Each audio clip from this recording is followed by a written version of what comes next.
Revenge of the Fifth. Yeah, there we go. That's going to be the opening this as we scream Revenge of the Fifth. Wrong Hi, day. everyone.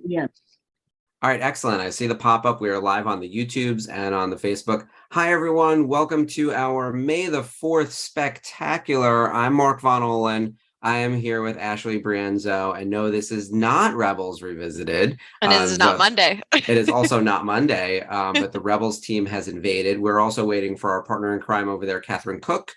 She'll be with us in a little bit. We have a really fun show planned tonight. We're doing something a little different.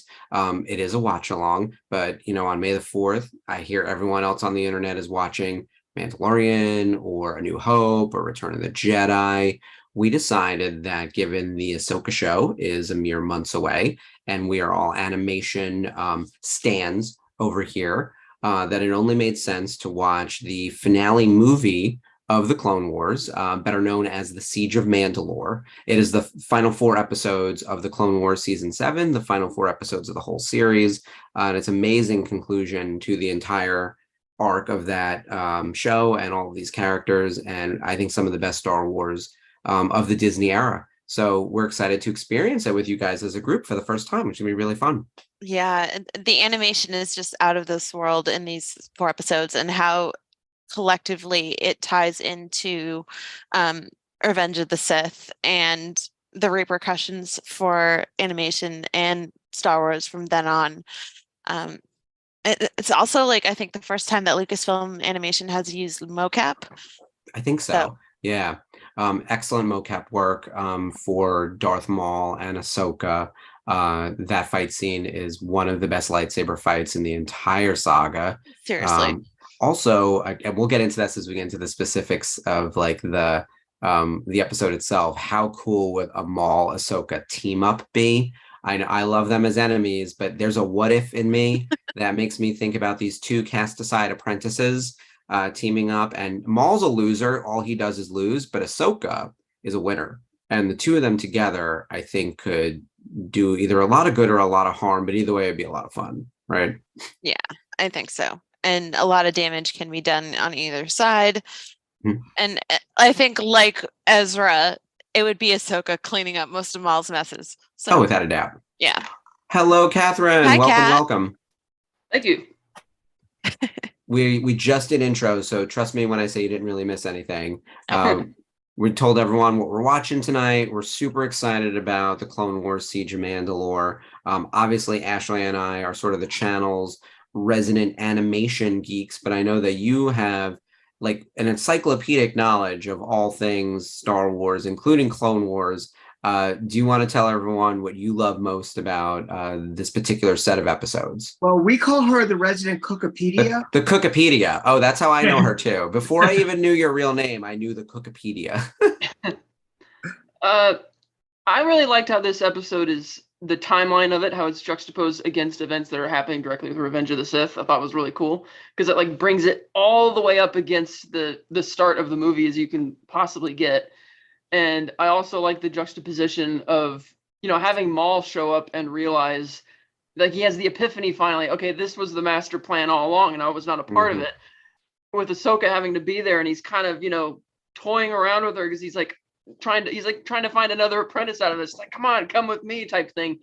And the fact that he's trying to tell her that, sorry, your best friend is actually the new pawn, and how she doesn't want to accept that. And I thought that was so good, because it just adds so much more dimension to their confrontation.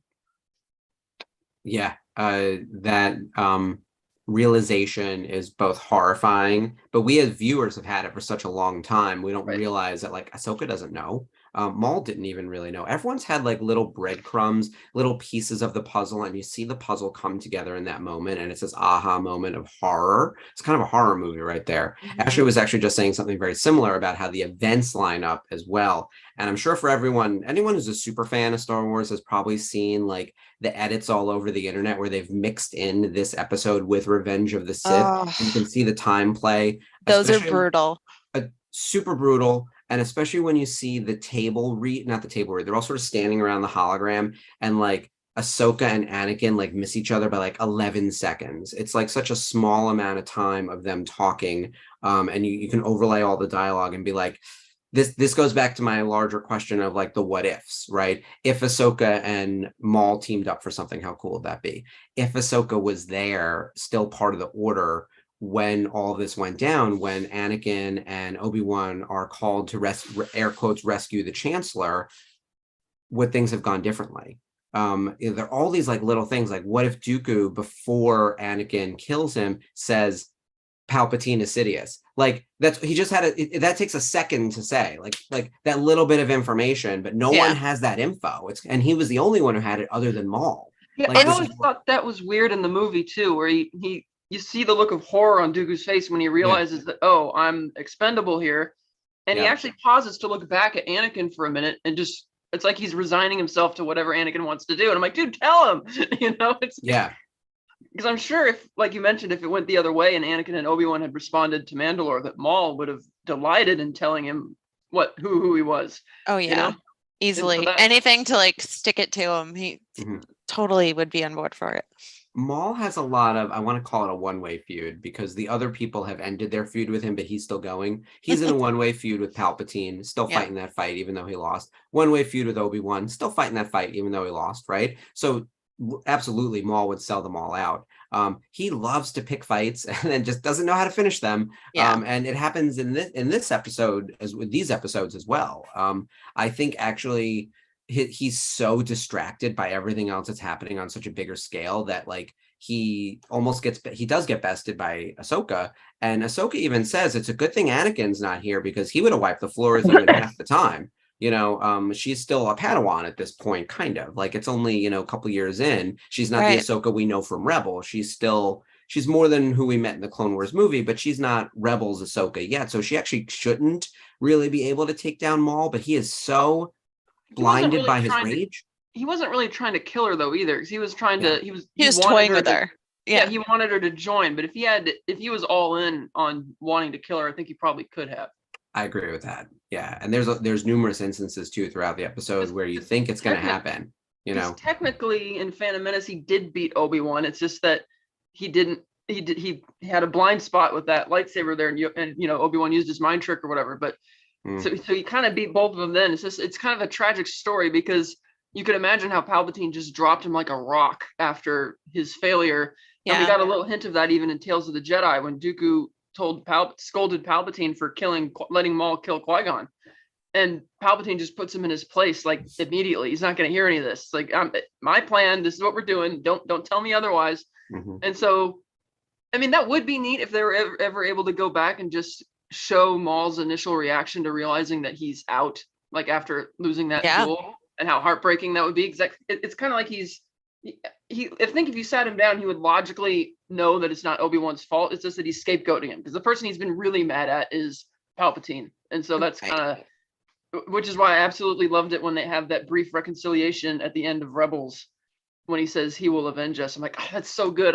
Part of me wishes they didn't do it then, so they could have saved it for the live action Kenobi series. I know. Oh my gosh.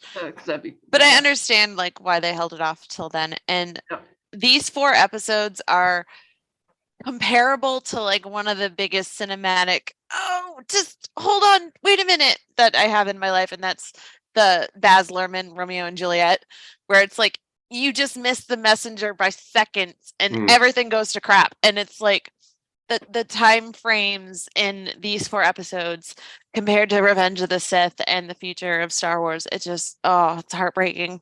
And you just want to go back in time and think everything's going to happen differently, and it doesn't. So can we talk time travel for a second? Yeah. Especially as we're sitting in this beautiful... The mark between worlds. Yeah. So by the way, shout out to, I want to say it was Dave, it might have been Jeff. Either way, both Dave and Jeff are our resident graphic designers. They are both excellent and amazing. We love them. They do so much work for the channel. They produce the shows. They're like the unsung heroes. They're not on air as often as they are working behind the scenes for all of us to make us look good. And by the way, this is my favorite of all of the immersive backgrounds that we've done. By the way, still too many logos. I can't tell you. We got every logo imaginable on this thing. But this little world between worlds situation, especially juxtaposed with the three characters. I'm loving it, especially because I'm under Ahsoka. This is awesome. Really cool. But it makes me think like, the world between worlds is going to pop up in Ahsoka in some form. I don't think it's that picture we saw. I think that is a star map. I don't think we've seen the world between worlds in the show, but it is in the logo. But people are asking, will we get that experience again, like the episode from Rebels? Will there be some time viewing or some time travel? I still don't know, but I wonder if Ahsoka had the ability to time travel, would she come back to moments like this? Would she try to go back and save Anakin? Like, she told Ezra not to save, when she had that moment to save Kanan. But I often wonder, like, if you get to a point where you're so desperate or things are just turned out so terribly, would she go back and try to save Anakin? I kind of think she would try to. Yeah, I think she would have. She would have like tipped him off with the knowledge, and he has this innate trust with her that he would know that she isn't lying, and it would take a lot for the Emperor to convince him otherwise, But again, you can only do what you can do. Doesn't it sound like the storyline of the Flash movie that's coming out? I mean, Oh my God. It makes An me wonder explosion of if they- multiverses. because the Ahsoka logo has the whole world between worlds graphics in it, and so given that we know she's already disciplined enough to tell Ezra, I granted you saved me, but please don't do this because it could really screw things up. Mhm. It makes me wonder how they're going to use it in that show, because you're right, she might be tempted to go back and do that, even though there's not one singular moment per se that she could go to, because Anakin's whole thing was really long and long in the tooth. So Yeah. Yeah, It he'd have is- to go back to childhood. I think there's, if I want to say there was a Reddit, which those are never correct, but every now and then there's a breadcrumb that you pull onto, and it's like, oh, interesting. Her leaving the Order at the end of episode 5 or season 5. If she stayed, like, is her staying enough to fix things? I think no. I think you still end up there. Is her revealing that Palpatine was the Sith all along going to do anything? I think Order 66 still happens, and I think that's hard to avoid because the chips are in there. Yeah. But you can imagine that game of trying to figure out, like, will you always end up at the same place? And I think that's kind of the sad lesson of Star Wars, as we're all sitting in these circles. Evil rises. It takes many forms. Maz Kanata says it, right? It's the Sith to the Empire to the First Order. Fascism and evil constantly comes back, and you can't really, just have to stop it each time, but you can't stop it forever. And that's Right. why you always have to be like, it's kind of like working for democracy. Like, democracy just doesn't kind of live. Like, you need to constantly make sure it still works. And I think that's kind of the lesson of Star Wars. Like, you're never just done. It's like exercise, right? Like, you can lose weight, but then you have to like keep doing it, which is terrible, and I hate it. So it's the kind of thing where like it takes maintenance and effort and energy. And I Yeah. think Star Wars is kind of the same way. Agreed. Yeah. And I think that also Ahsoka, if things were changed and she was able to go back, she would still lose Rex because things would be different and he wouldn't be tipped off about the chip.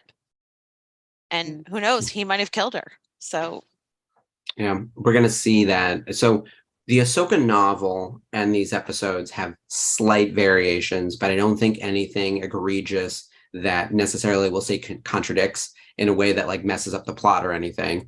But there are minor differences, and there are some like Rex and Ahsoka things, and also things from Rebels where Rex is like, "Well, I never betrayed my Jedi," which is technically true. And we're going to see that play out. But I was very nervous going into this. One, how would they execute this in a way that doesn't contradict? And two, what would become of Rex? Like, how would this go down? Like, his very shaky, like trying to fight it, sort of understanding what's going to happen, I thought was really well done. And I thought Ahsoka's response to the crisis at hand made me, in my mind, think of her as the only Jedi. Like, she does everything she can to not kill these clones who turned on her, and really try to do what's right in the worst environment. Even though she releases Maul to create some chaos, she doesn't really take any lives herself, right? She tries not to.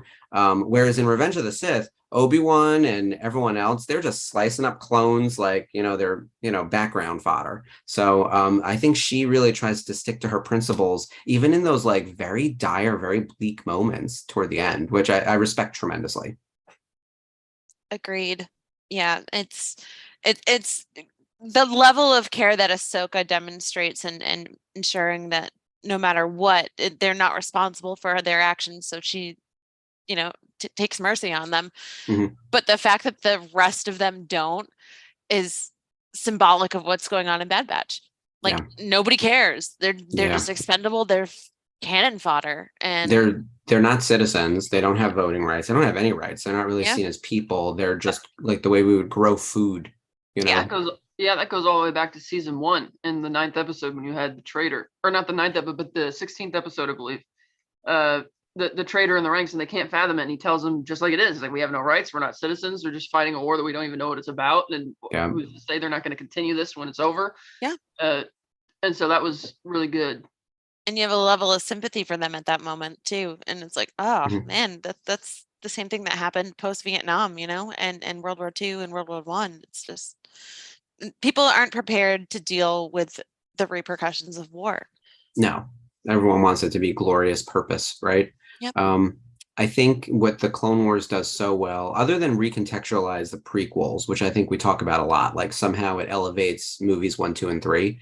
I think it gives the clones humanity more than anything else. Like some people say personality and differentiation between them, and we get names and we get to understand them. But like truly in episode 2, they're fully rendered. Like they're just cartoons at the very end that's like through a computer program. And in episode 3, you get to meet a couple of them. Like there's a few who take their mask off, and obviously we know who Tamora Morrison is, and he's playing Jango Fett, and he's like the I guess the prototype. But like the clones themselves still feel very much like the way you would play like a tabletop game, and it's like the lineup of pawns that the nameless, faceless, like truly faceless, because we don't even see their faces. But the Clone Wars does such a great job of making us love the clones. Like so many people, probably 10 years younger than me, would say their favorite character is Rex, which is bonkers, right? Like, yeah.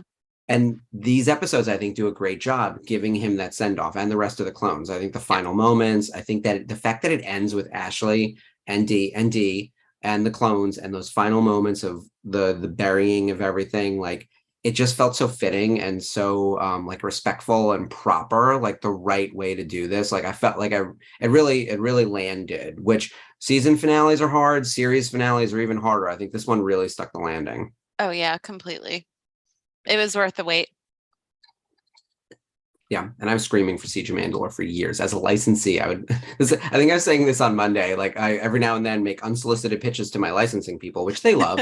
And I was like, we need a Siege of Mandalore. I was saying this at San Diego Comic-Con 2017 when I was still at Topps, and Chris in PR was like, okay. And I was like, yeah, I know it's not happening. I know there's no new Clone Wars happening. By the way, loving Rebels. And that was like the extent of it. And then when it was at San Diego Comic-Con that they announced at the Clone Wars panel that they were going to be doing a final season with Siege of Mandalore as the close. And I was like, I lost my mind. I want to say that was 2019 San Diego Comic-Con. So I remember being at the booth, and it was a moment for me and a lot of other people as well, because this is a long time coming. We had waves of people come running in and being like, they're finishing Clone Wars, like losing their mind. So and they gave us the Bad Batch, which then got us the spinoff. So I thought they did a really good job handling this. I see a question in the comment. This is from Steven. Didn't Yoda know how it was going to play out? Wasn't that the price for him to gain knowledge and becoming a Force ghost? I'd have to go back and rewatch season 6 again. Season 6 of the Clone Wars has a lot of weird stuff with Yoda. He goes on that sort of vision quest. He encounters like the evil version of himself. I think they don't tell him exactly what's happening, but he does get an inkling that like things are going to go poorly, but he doesn't get like a very clear view of the future. And the other thing to keep in mind is that the Shroud of the Dark Side had fallen since like the events of the Phantom Menace. So every time they're trying to meditate and like see into the future, everything is clouded. Like they're getting sort of the pieces of the puzzle, but nothing's adding up. The fact that the Sith Lord is like right under their nose the entire time and they can't figure it out just shows how weak and ineffective the Jedi Council, including Yoda, have become. Like they accuse Ahsoka. Like it's the kind of thing where like in that moment, it's like no one's thinking clearly. No one is able to see ahead of them what the truth is. And that's the great lie that falls. Yeah, well, that's also because I thought it was really neat in the prequels how Palpatine wins by just being a politician instead of embracing his inner Sith. And then Qui-Gon is the only one who can see the light at the end of the tunnel, even though he doesn't see all the horrible things that are going to happen to get there, which is why when he showed up at the end of Kenobi, And I'm like, come on, Obi-Wan, you got to ask him. Like, hey, man, Yeah. what about Anakin? Why'd You knew what was kill going on, him? right? Yeah, it's like, but that was like, that's kind of the whole 6-movie arc. It's that the Jedi lost their way in more ways than one. They needed to fall. Darth Sidious was the tool that the Force used, and the Skywalker twins are there to take care of the cleanup after the collateral damage of the Empire. Really? That's the price. And that's why that's a great 6-movie bit. And the fact that Luke, when he threw down his saber at the end of Return of the Jedi is a great circling back around to what the idea of what the Jedi should have been, or what they would have been. Like you mentioned with Ahsoka, making sure she's not killing the clones, taking very care of doing that. And you see that again with Luke in The Mandalorian. Like if those dark troopers at the end of season 2 were not, like if they were just regular people, I don't think he'd be killing them. No, I think he'd just be kind of, yeah, he'd be pushing them or knocking them unconscious or something, but he's not going to kill them. And then that came all back, roaring back with a vengeance in The Last Jedi, when he goes projects across the galaxy, inspiring the galaxy, as it were. And so, yeah, that's, I do find that kind of neat, that juxtaposition. But no, I don't think Yoda knew specifically what was going to happen, to answer the question. Yeah, it's a gray area for sure, because also Jedi meditation doesn't show you exact events necessarily. Oh, it it's gives emotion. you sort of, Yeah. right. It taps into the emotion, and sometimes it tells you what you need to hear for you to then make. You still have to make the decision. Right. And actually, this would be a great unifying Force topic, like predetermination in Star Wars. Right? Was it always meant to be that like Luke and Leia were going to be born, and like to your point, like fill this the prophecy, like the prophecy. Yeah, that was of one of our chosen first one. episodes, talking about self-fulfilling prophecies, and how would that be? Because it's kind of neat that halfway through episode 2, Anakin's mother dies, and every decision that he makes for the second half of the prequels, and even throughout Clone Wars, is based on his desire not to lose anybody. Like repeatedly in Clone Wars, he takes ridiculous risks to try and save Ahsoka if she gets in over her head. But he always does, because he can't stand the idea of losing anybody, which is why I wasn't really crazy about the fact that when she left the Order, that he just kind of shrugs it off and goes back to being a regular Jedi. That felt like, because we all know that, Lucas wanted to kill her off at the end of Clone Wars, and Filoni said no, but they didn't resolve the conflict until after the Disney acquisition. And so then Filoni was in charge and made the decision to keep her around. I always thought they should have maybe tricked Anakin into thinking that she was dead or something before then, because I'm looking at the things in Revenge of the Sith, and it's like, he knows, especially with these episodes now, that Ahsoka's like right there. And it's like, how are you not thinking that, or factoring this into your decision making? Like, I would imagine that he would think Ahsoka would want to join him, because by the end of episode 3, so like when he's talking to Padme, and he's convincing himself that he could overthrow the Emperor, and it's like, he would think that Ahsoka would be down with that. He is mentally unwell. I was like, come on, go find her. And then you kind of do have that at the very tail end, because I guess the epilogue of the 4th episode of this series is him seeking her out and finding that she's gone. Yeah, the saber. But it's kind of, but that's kind of neat. Like if he just doesn't want to lose anything, whereas Ahsoka's not going to sacrifice anybody for anything. She's going to go out. She's the type of person who's going to come up with a game plan. And if somebody says we have to sacrifice somebody, she'll come up with like 6 other sub plans to make sure that doesn't happen. She's a winner, baby. She wins. But he also just lost Padme, and as far as he knows, the child.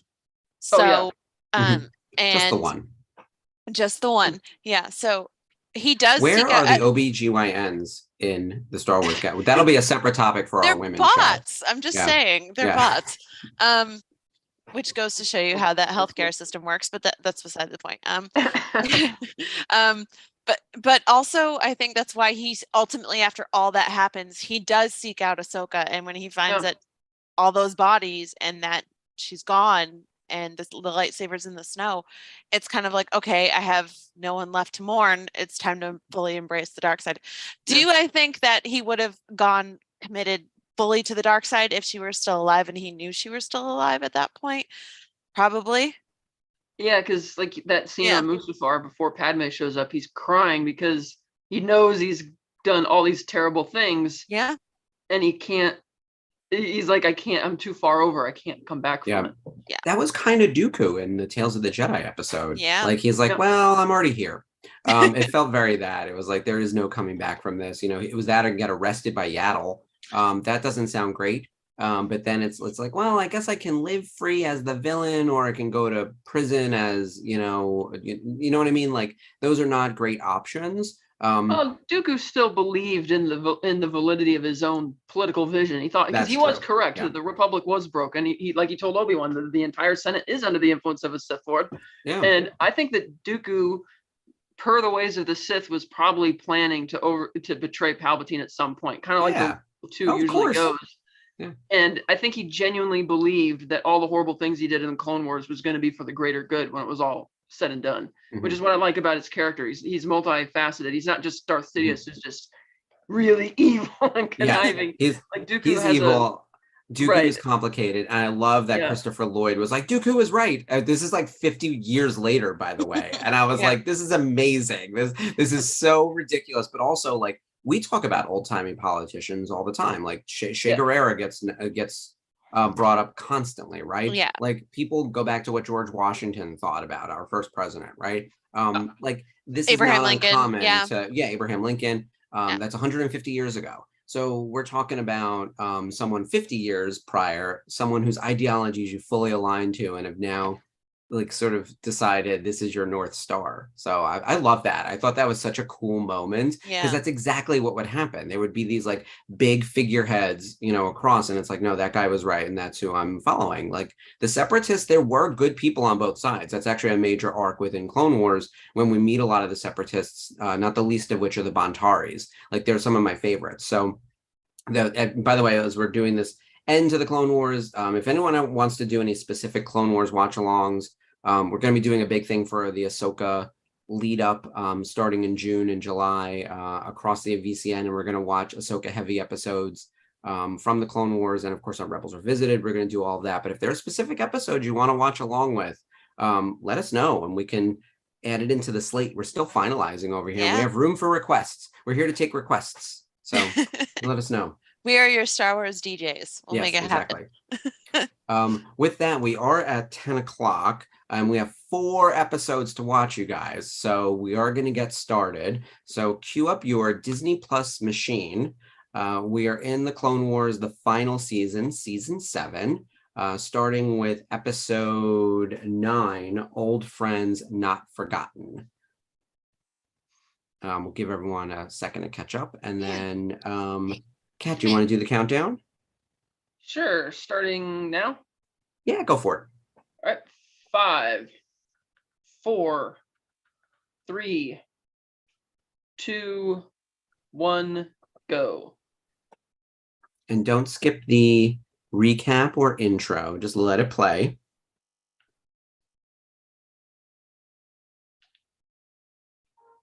Mine is always really slow. Oh, I know. So it takes a few seconds, and then I realize I'm 10 seconds behind everyone. I love this. It's been like maybe a year or 2 years maybe since I've only watched these when they first premiered, and it's still remembered on the timeline when I stopped it. Oh yeah, no! For the credits, I had to rewind it. Yeah. And the logos are red. Like Yeah, Netflix, old-timey. are you still watching? You get the old-timey red with the original red Clone Wars logo. And they had, when they aired on Disney Plus the first time, the old-timey Lucasfilm green. Obviously it doesn't have the Fox fanfare or whatever, but and Caleb Doom. Caleb Doom. Can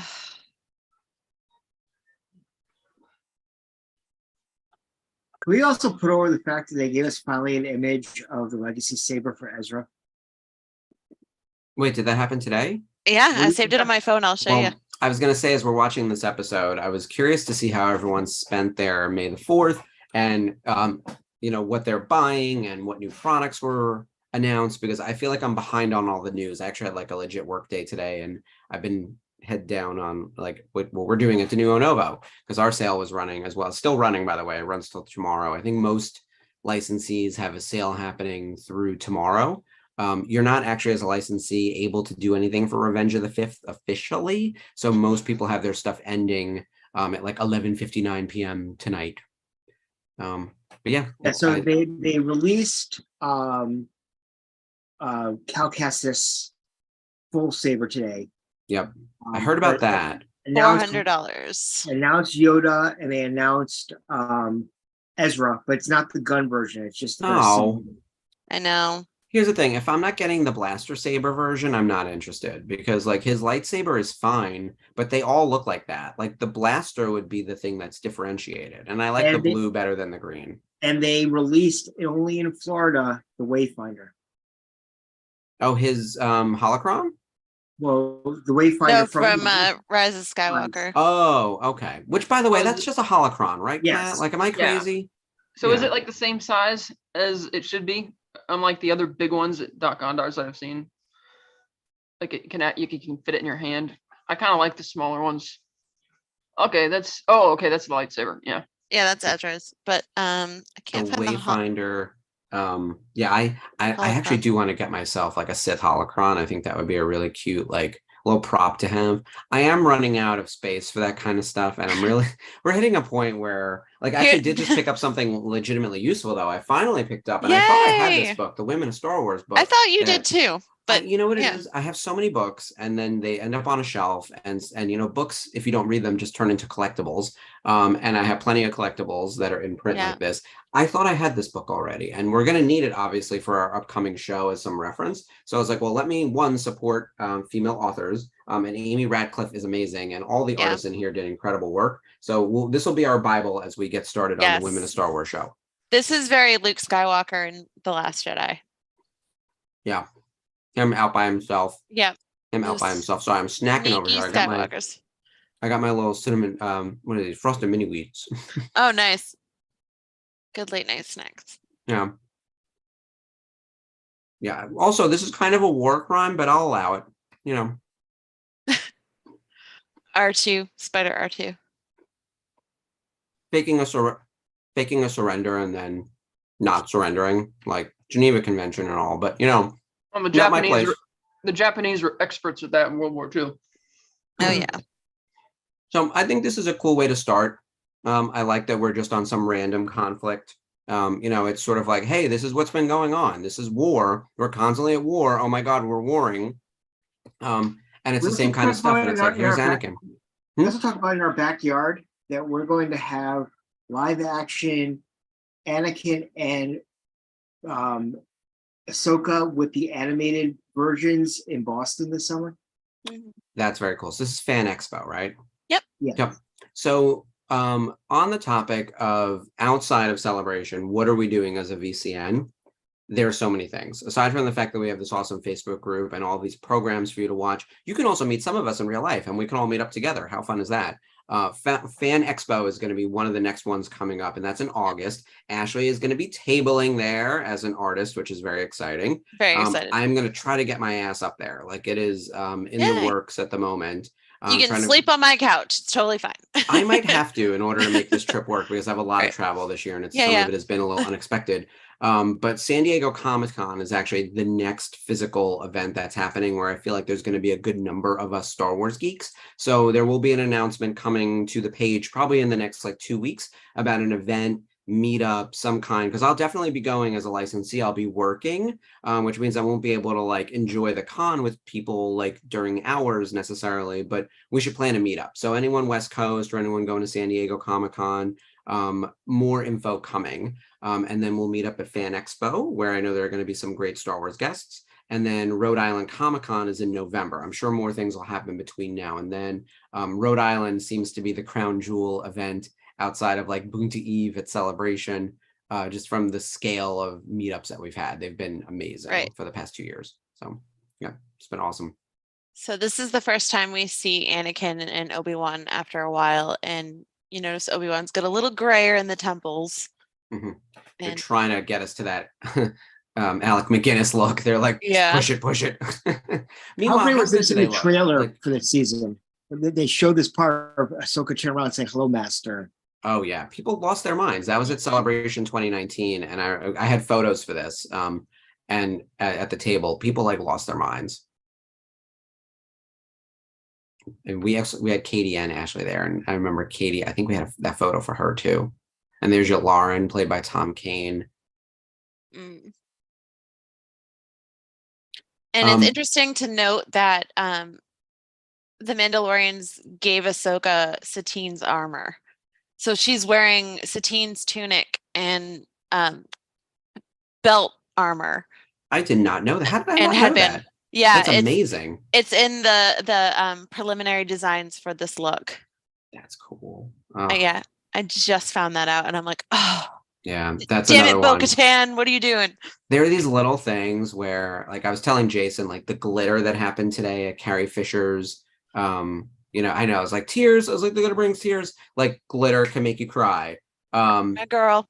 She's my friend. I've been thinking about that all week when Jamie mentioned that line, Yeah. and I was like, oh, so there's been a lot of moments like that. That's the kind of thing where you get emotional over it. Yeah. By the way, before I forget, how good do all of the character models look? Like, these So good. people look straight out of the movie. The animation style from season 1 to season 7, and I know it was like 10, 12 years or whatever, has improved in a way that, like, this is some of the best looking Star Wars out there, like Yeah. movie or animation or whatever.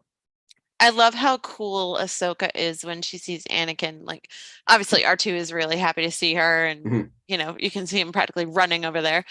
But she's just very calm and collected when it comes to seeing Anakin, and he's kind of undone by it. Yeah. So Well, he knows he messed up. Like, she has all the power in this situation. Yes, she's Totally. asking for help, but like, if she doesn't get the help, she'll just move on. He's the one who has unfinished business with her. Like, she said her goodbyes. So Yeah. we'll catch up another time. It's all yeah, good. she's busy with Because there's another time. yeah, she's busy hanging out with Bo-Katan. Relaxing in their thrones. How do people sit? That's still funny. Yeah. Kat, you've seen that TikTok, right? Of like the ridiculous Bo-Katan girl. No. There's this TikToker, like a broke Bo-Katan, and she has like a moment where it's everything happening before Din Djarin arrives, and it's her scurrying to get to the throne and look natural. And she's like, "How do people sit?" And then they have Mando walking in, and he's like, "Oh," she's like, "Oh, didn't see you there." She It's goes by very, very funny. discount Discount Bo-Katan Bo-Katan. Yeah. on Katie Sackhoff mentioned Instagram. it in an interview, and I was like, I love that she found it because it's so stupid. It's so good. I think she ran in as soon as she saw him. And then I saw that girl's TikTok. I said that was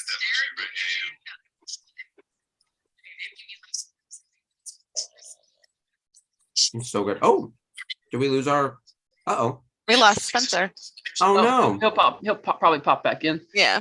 Happens a lot on the Cantina Tuesdays.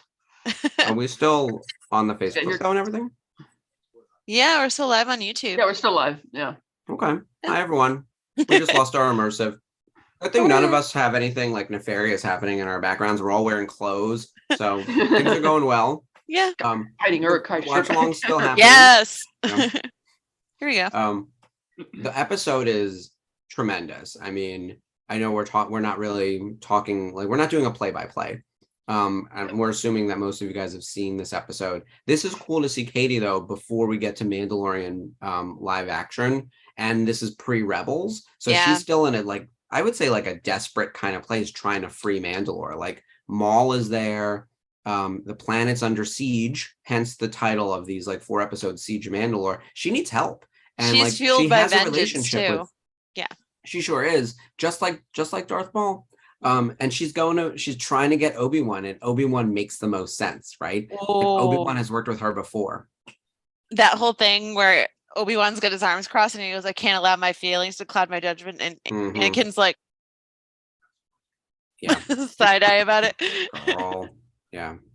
Long If face. if you really loved my sister, which, by the way, the heir to the throne over here, Corky Kryze. Ooh, ooh.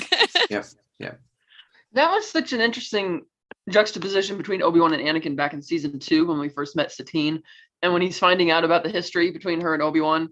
And it's like this whole time he's listening to it and how Obi-Wan's struggling with it, and yet he's just kind of blown off the mandate at this point because he's already married to Padme. And it's like, Yep. I feel like I kind of want him to say something to Obi-Wan. I mean, I know he can't because he doesn't want to get it, but find a way to say something that'll, Yeah. encourage.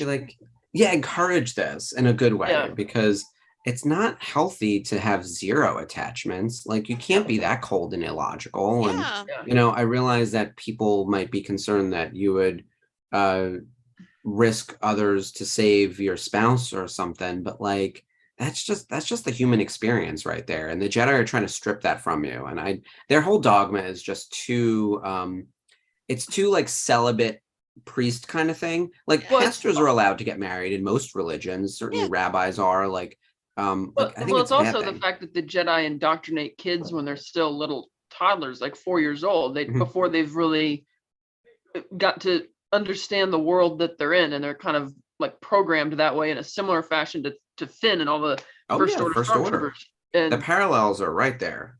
Yeah. yeah, and that's why Kylo worshipped his grandfather, because he would have perceived what happened to Anakin, or Anakin becoming Darth Vader, as him taking charge of his own life, because his whole mission statement when he left with Qui-Gon is that he was going to save his mother. Mhm. And the fact that his mother and Padme left his life at the same time and then came back into his life 10 years later at the same time, that's kind of what got him thinking that, oh yeah, that's what I joined, because I wanted to save people and be a hero, and not for the glory, but to genuinely help people, and that's not what we've been doing. And so that's like, I know that a lot of fans and casual fans kind of knock on Anakin, saying, he's whiny about it. It's like, no, Anakin, he's making all the right sense. Like when he has that little Mhm. meltdown at the Lars homestead, it says Obi-Wan's holding me back, the Jedi are holding me back. It's like, he's right. Yeah. If they listened to him, that wouldn't have happened to his mother and a lot of other people like it. Like one of my favorite arcs in Clone Wars is the Slaves of Zygerra arc, because Mhm. Obi-Wan learns to have a bit of empathy with Anakin over the slavery issue. Yeah. And I- Anakin being like, we have a responsibility to, help people instead of just being subservient to crooked politicians. It also never made sense that like the powerful government and your best friend's the chancellor can't get your mom out of slavery. The entire Jedi Order can't collect enough money to like get you to free your mom. Like, get serious right now. Like, it's the kind of thing that makes me really frustrated. Oh, did we just lose the live? It still says live on my end. Oh, I'm watching on Facebook. I think we lost the live. Maybe we're still live on YouTube. Probably on YouTube. Facebook Yeah, has been weird. Sorry, guys. Yeah. Meanwhile, we just had a great scene with Ahsoka and the troopers all wearing their orange face paint. That was awesome. I loved seeing, even though Anakin and Obi-Wan can't go with her to Mandalore, having Rex there with all of the Ahsoka painted helmets and everything, I thought was very, very cool. And that was definitely an emotional gut punch right there. Yeah. Meanwhile, this is the last time the three of them are going to talk to each other. Like, oh yeah, I like how they play it casual, like it would be, like they're not going out of their way to break the fourth wall and make it seem dramatic. It's like, yeah, it's just a simple chat, see you later, catch up. Yeah. And then the fact that it doesn't happen. I also think later on Obi-Wan has some guilt about what happened with Ahsoka too. yeah, I'm sure he has to. He did the best he could, though, I think, given the circumstances. Like, who could have guessed that this is what was happening? They had to go save the Chancellor. And I don't blame Obi-Wan, and I don't blame, well, Anakin has a lot of blame. I don't blame Obi-Wan for the events that happened, but like Yoda and some of the other people on the council, I'll throw Mace in there a little bit. I know he gets a lot of hate and it's too much. Like, I think he deserves like a sliver and he gets like a big slice. I think it's just a tiny bit, but like, Anakin is obviously responsible for his own decisions, but like Yoda and everyone else at the top really failed across the board. And I will say, like, as they were chasing down Ahsoka to blame her for the bombing, Anakin was really the only one who stood up for her. Even Obi-Wan like didn't come out swinging, I thought, hard enough to defend her. And no one really did, which was really frustrating. Plo Koon should have been there. Like, no, like all failed her. Sometimes it's the kind of thing where it's like, well, the Jedi deserve this. That'd be a fun little debate. Like, the blue lightsabers are a bit of a retcon or a change.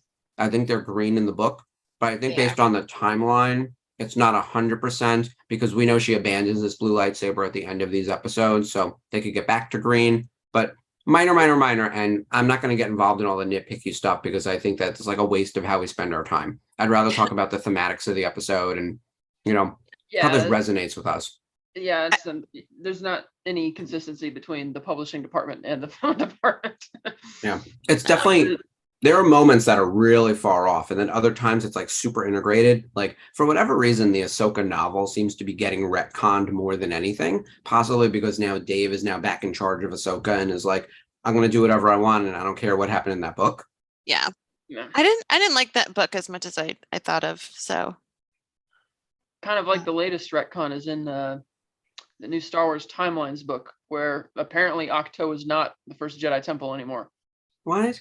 Where was It it? says now the timeline says, oh, it's one of the first, but it doesn't put the hammer down and say that it is the first anymore, which I feel is That means they're feel going to that's- reveal something in the Old Republic, High Republic, whatever kind of movie. I feel that's James Mangold saying he doesn't want to go back to that aspect of the lore for his Dawn of the Jedi movie. Yeah. Okay. And I think that movie is going to happen because they have a good working relationship with him after Indiana Jones, which wasn't the case with the other directors that they've had a record for, announcing and leaving, because, they've actually worked with James this time. So yeah, we have some feel that- concrete proof it happened. yeah. So I hope that that's just something up in the air right now. And because of the publishing deadline, they just threw that in there that it might, one of the first. It would be a shame if they're starting. I mean, I get why they kind of retcon Legends a lot because there's like the different eras of degree of canon. To start retconning their own new stuff, it's like, I mean, come on, Say la vie. Oh, this is a cool sequence here. I love this. When I saw the trailer shot of them coming down, which, by the way, how cool. We've seen some of this in live action now, but nothing Ursa beats like Wren. a ton of Mandalorians and jetpacks flying. Like nothing beats that. I'm all in for that. Yeah, I want to see like another live action space battles with modern effects, like that sequence in the beginning of Last Jedi with Poe flying his X-wing. I'm like, the cinematography and the So visual good. quality was like jaw-droppingly good, and like I have to see like a whole Battle of Endor scale space battle again in Star Wars I agree. in space, because the sequels tended to have most of their battles on planetary atmospheres. So it's like We got come that on. to a degree in Rogue One. Yeah, we did. That's right, we did. We got that in Rogue One. You're right. Yeah. That was great too. So let's bring more of that, more of the Star Wars. Let's fight in the stars, not on the land. I like this, the jetpacks, the flying around. Yeah. Oh, I love it. I love it so much. And we saw Rook already. I don't know if you caught it earlier. She was down there with Gar Saxon. Yep. So Rook is standing by. We still don't know. Maybe the armorer. I think not. I don't think that Rook cast is the armorer, but I understand why people might think that way. Mm-hmm. It's possible. It's not impossible. It hasn't been disproven, so everyone can hang on to that. The same way that Corky Kryze lives. We don't know 100% true. Oh, that's what I wanted to say, Kat. So the retconning of the Jedi Temple being the first or one of the first. I wonder too, oftentimes characters will say something, they believe it to be correct, or at one point they were told something and it's not 100% true. It's like, oh, someone told me this was the first temple. Turns out it's one of the first because there's an even older one. And you keep sort of peeling the onion and getting to like a bigger boss, a bigger battle, like that kind of thing. Yeah, and I do hope that he does retain the whole the yin yang aspect of the first Jedi, the Prime Jedi, that whole idea. So we'll see. And I do think that one's probably going to be the first one we're going to get of the new movies, because I think he said that's going to be his next project. So I look forward to that. Yeah, I'm excited about all three of the movies that are coming. And I think even yesterday I saw Return of the Jedi in theaters, and everybody was cheering when, a long time, it's Star Wars and the opening crawl. It's like they want Star Wars. People want Star Wars back on the big screen again, Oh yeah. It's been a while. I mean, Rise of Skywalker was the last one on the big screen. That was 2019. And even though normally, air quotes, there's usually a pretty big gap, right? We went from 83 to 99. And then from 2003 to 2005 to 2015. Yeah. Oh, you're right, 2005. So 10 years. So it's closing the gaps for sure. But yes, I could use another big screen experience. I was actually just saying we're going to see Guardians next week. Yeah, it's been like one thing after another. I just got back from that. That was good. Very good. I think my favorite MCU offering since No Way Home. Oh yeah, it's really, really heavy. Like I needed a little bit to process it. There's a lot going on and it's pretty stressful. So yeah, but it is so good. And that's a destination movie. Like that's something get you to theaters. Like I'm not going to go see a rom-com, or I got to be honest, I really do think we're in the age of the death of the mid-budget movie, because I will wait for streaming or whatever else. Like I'm only going to go for an event. I want to go see it in IMAX. It's going to be $30 to see the movie, to not own the movie, to see the movie. New York City IMAX, $27. I paid $37 for the marathon last night. So Crazy. It's Yeah. crazy. but it was 3 movies, a lanyard, Yeah. a poster, That's and cool. a free small popcorn. So Small I'm on a popcorn. subs- I would I'm need on- all the buckets. I'm on a monthly subscription thing, so I just paid like $22 a month and I see everything because it's just There you go. trying to take That's the way to advantage do of it. But yeah, I saw that and Bo was afraid today. So interesting double Oh, feature. how was that? I feel like Ari Aster must have seen a sneak preview of Everything Everywhere All at Once and was like, "Hold my beer." Oh boy. You know, I think it's probably his worst movie. I mean, Joaquin Phoenix is great, like excellent performance.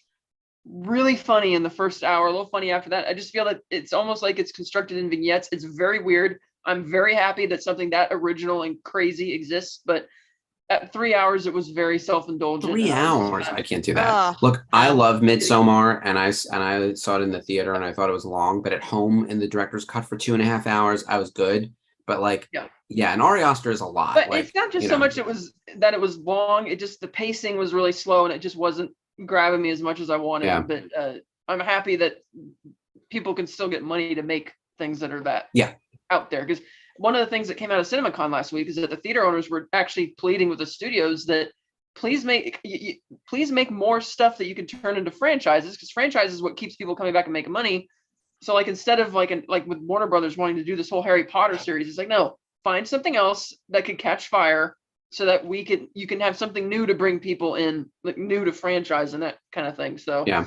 And set some real timelines about, like, it used to be that a movie would be in theaters for a couple months, and then there'd be a 90-day period before it hits home video, and then it wouldn't be on cable for another 6 months or something. Now it's like, hey, it's out in theaters, and 7 weeks later it's on the streaming service, which is now what we've become accustomed to, and it's why I'm willing to wait for things. And it's not good. It's trained me as a consumer, and I'm super engaged in the pop culture. I've now been trained to not go to the theater and instead wait for it to be air quotes free, because I have every damn subscription, so I better get my money's worth for it. Well, so yeah, I think it's a bad really business thought that- model.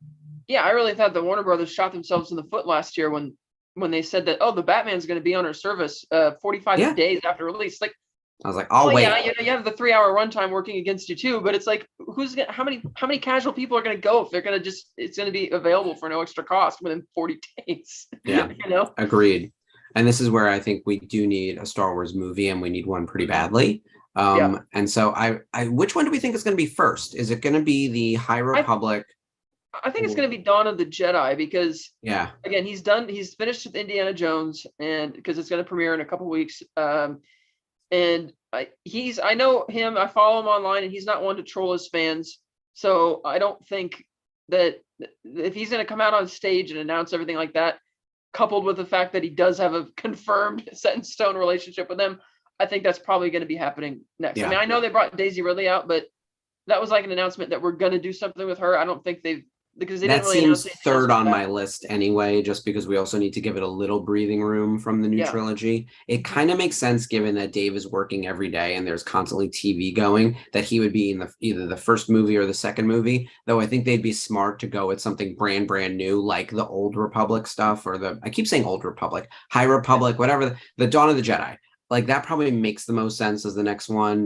But logistically, like, the Mandoverse movie culmination thing could find its way first. Either one. I think they're the first two. And then we need to get to the Daisy thing third for sure. Yeah, back in September 2020, when Giancarlo Esposito was promoting season 2 of Mandalorian, he said they'd already written through season 4 at that time. And recently, Dave and John said that, oh, we'll just keep pumping out Mandalorian as long as the fans are enjoying it. Which made me think that that could be a diplomatic answer, and they maybe already have a set in stone idea of where they're going with it. Because if this movie, my understanding is it's supposed to be the end of the whole, Mandalorian storyline, then that might be some years down the line. That's possible. Did you guys hit the end of the episode? I just got the, why are you here? I love that. Because he's clearly looking for Kenobi, although he's also looking for Anakin, which we don't quite realize yet. Yeah. I love that they put the old school original American Graffiti Lucasfilm logo up at the start of the second episode. What did I just do? Did yours autoplay to the next? Yeah. Mine we did were not. Talking, and then it just jumped off the credits and just automatically started playing. I paused it It says Okay. I have part 2 on my screen right now, and it's paused. So Excellent. Let's get ready for Phantom Apprentice, episode 10. All right, I'll do the 5-second countdown to get everyone settled. We're going to start Clone Wars Season 7, Episode 10, The Phantom Apprentice, Part 2 of the Siege of Mandalore. And we're going to start in 5, 4, 3, 2, 1, play. This might be my favorite episode of the 4. Not that I really want to pick favorites, but like, anything with Maul. And I remember being very concerned when they brought him back. I was like, this is stupid. They're going to mess it up. Wow, are they desperate? And then he ended up being one of the best parts of the whole franchise. And then his appearance in this, I didn't quite understand at first, like what was happening here. And then I was like, oh, this was perfect. Like no one other than Sam and Ashley, like just let them do everything. Like just give them more stuff. Yeah, I admit I wish that when they did Season 7, they would have had that other arc covering what happened to Maul after Sidious. Son of Dathomir comic kind of stuff. That was a great cliffhanger. Yeah. And I didn't think they were going to kill Savage like that. I'm like, oh, geez. And as I understand it, they published like a comic that connected the dots. And it's like, I didn't find out that till a lot later. And now you can't really find that comic as easily. So it's like, I wish that in Season 7, even if they didn't want to dedicate the whole 4 episodes, maybe something to connect it. I would love to see Son of Dathomir get brought to life. And then even Dark Disciple. Like the Asajj Ventress story. Like I would love. I realize that we have the book and we have the comic, but there are some people who don't do anything on the literature side. They're only consuming television or movies. The story's already written. Give credit to the writers and adapt it for television. Pay them the residuals or whatever, and just make it. We have the anime. We have all the models. We have all the frames. We have the voice actors. Like, please make it. Yeah, because I believe it was at Celebration Europe, 2016 or something like that, where Dave said they'd had like 65 episodes left to go at the time it got canceled. And I mean, given that the show's quality is the same as Rebels, and once they gave him the green light to go back, I'm surprised that they didn't just let them, finish all 65. It's like it's free content. It's like you're gonna make animated, especially for Disney Plus. Yeah, they're always gonna have another animated show to come along to keep to keep Disney Plus going. So it's like, why not finish the whole thing? But that was still a nice surprise that they brought something back. Like if you got the Season 6 Blu-ray as a bonus feature, they had the Utapau arc, but it was only the animatics. Oh, the animatics, yeah. Yeah, but they had the whole sound mix was done, the audio and everything. I'm surprised that they didn't take the budget for Season 7 and just put the animated finish on it, because that extra arc right there. And I know that with some of the Bad Batch episodes, and there was also rumors that like the Boba Fett thing will happen in Bad Batch Season 3. Like there are places like that, because you don't necessarily need to fit in an exact specific part in the timeline. It just needs to be like pre A New Hope, essentially, right? Yeah. So good enough for me. Oh, here we go. These are the conversations, the meeting. Oh my God, when he says citizen. I love Mace Windu, but in that moment I turned on him, but quick. I was all of the internet coming after him.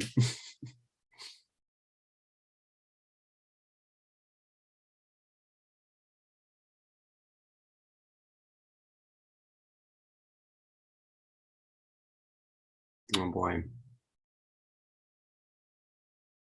Are you gonna have him write that at Rhode Island, citizen?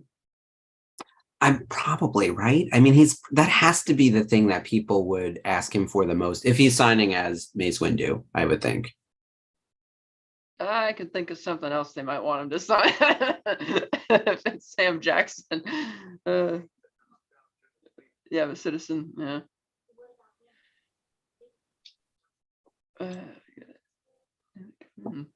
Yeah, with Dooku gone. See, this is like the realization that Maul. We need to get Maul because he's the missing piece to the puzzle.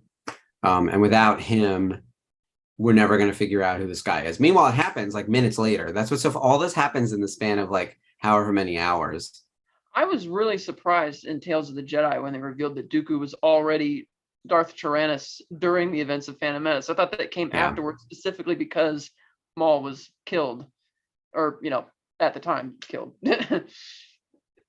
So that was Yeah, he was replaced pretty quickly. Yeah, like Palpatine, in a sense, if he believes in the rule of two, he wasn't planning on keeping Maul around, I guess, because he's already been sort of grooming Dooku for the job.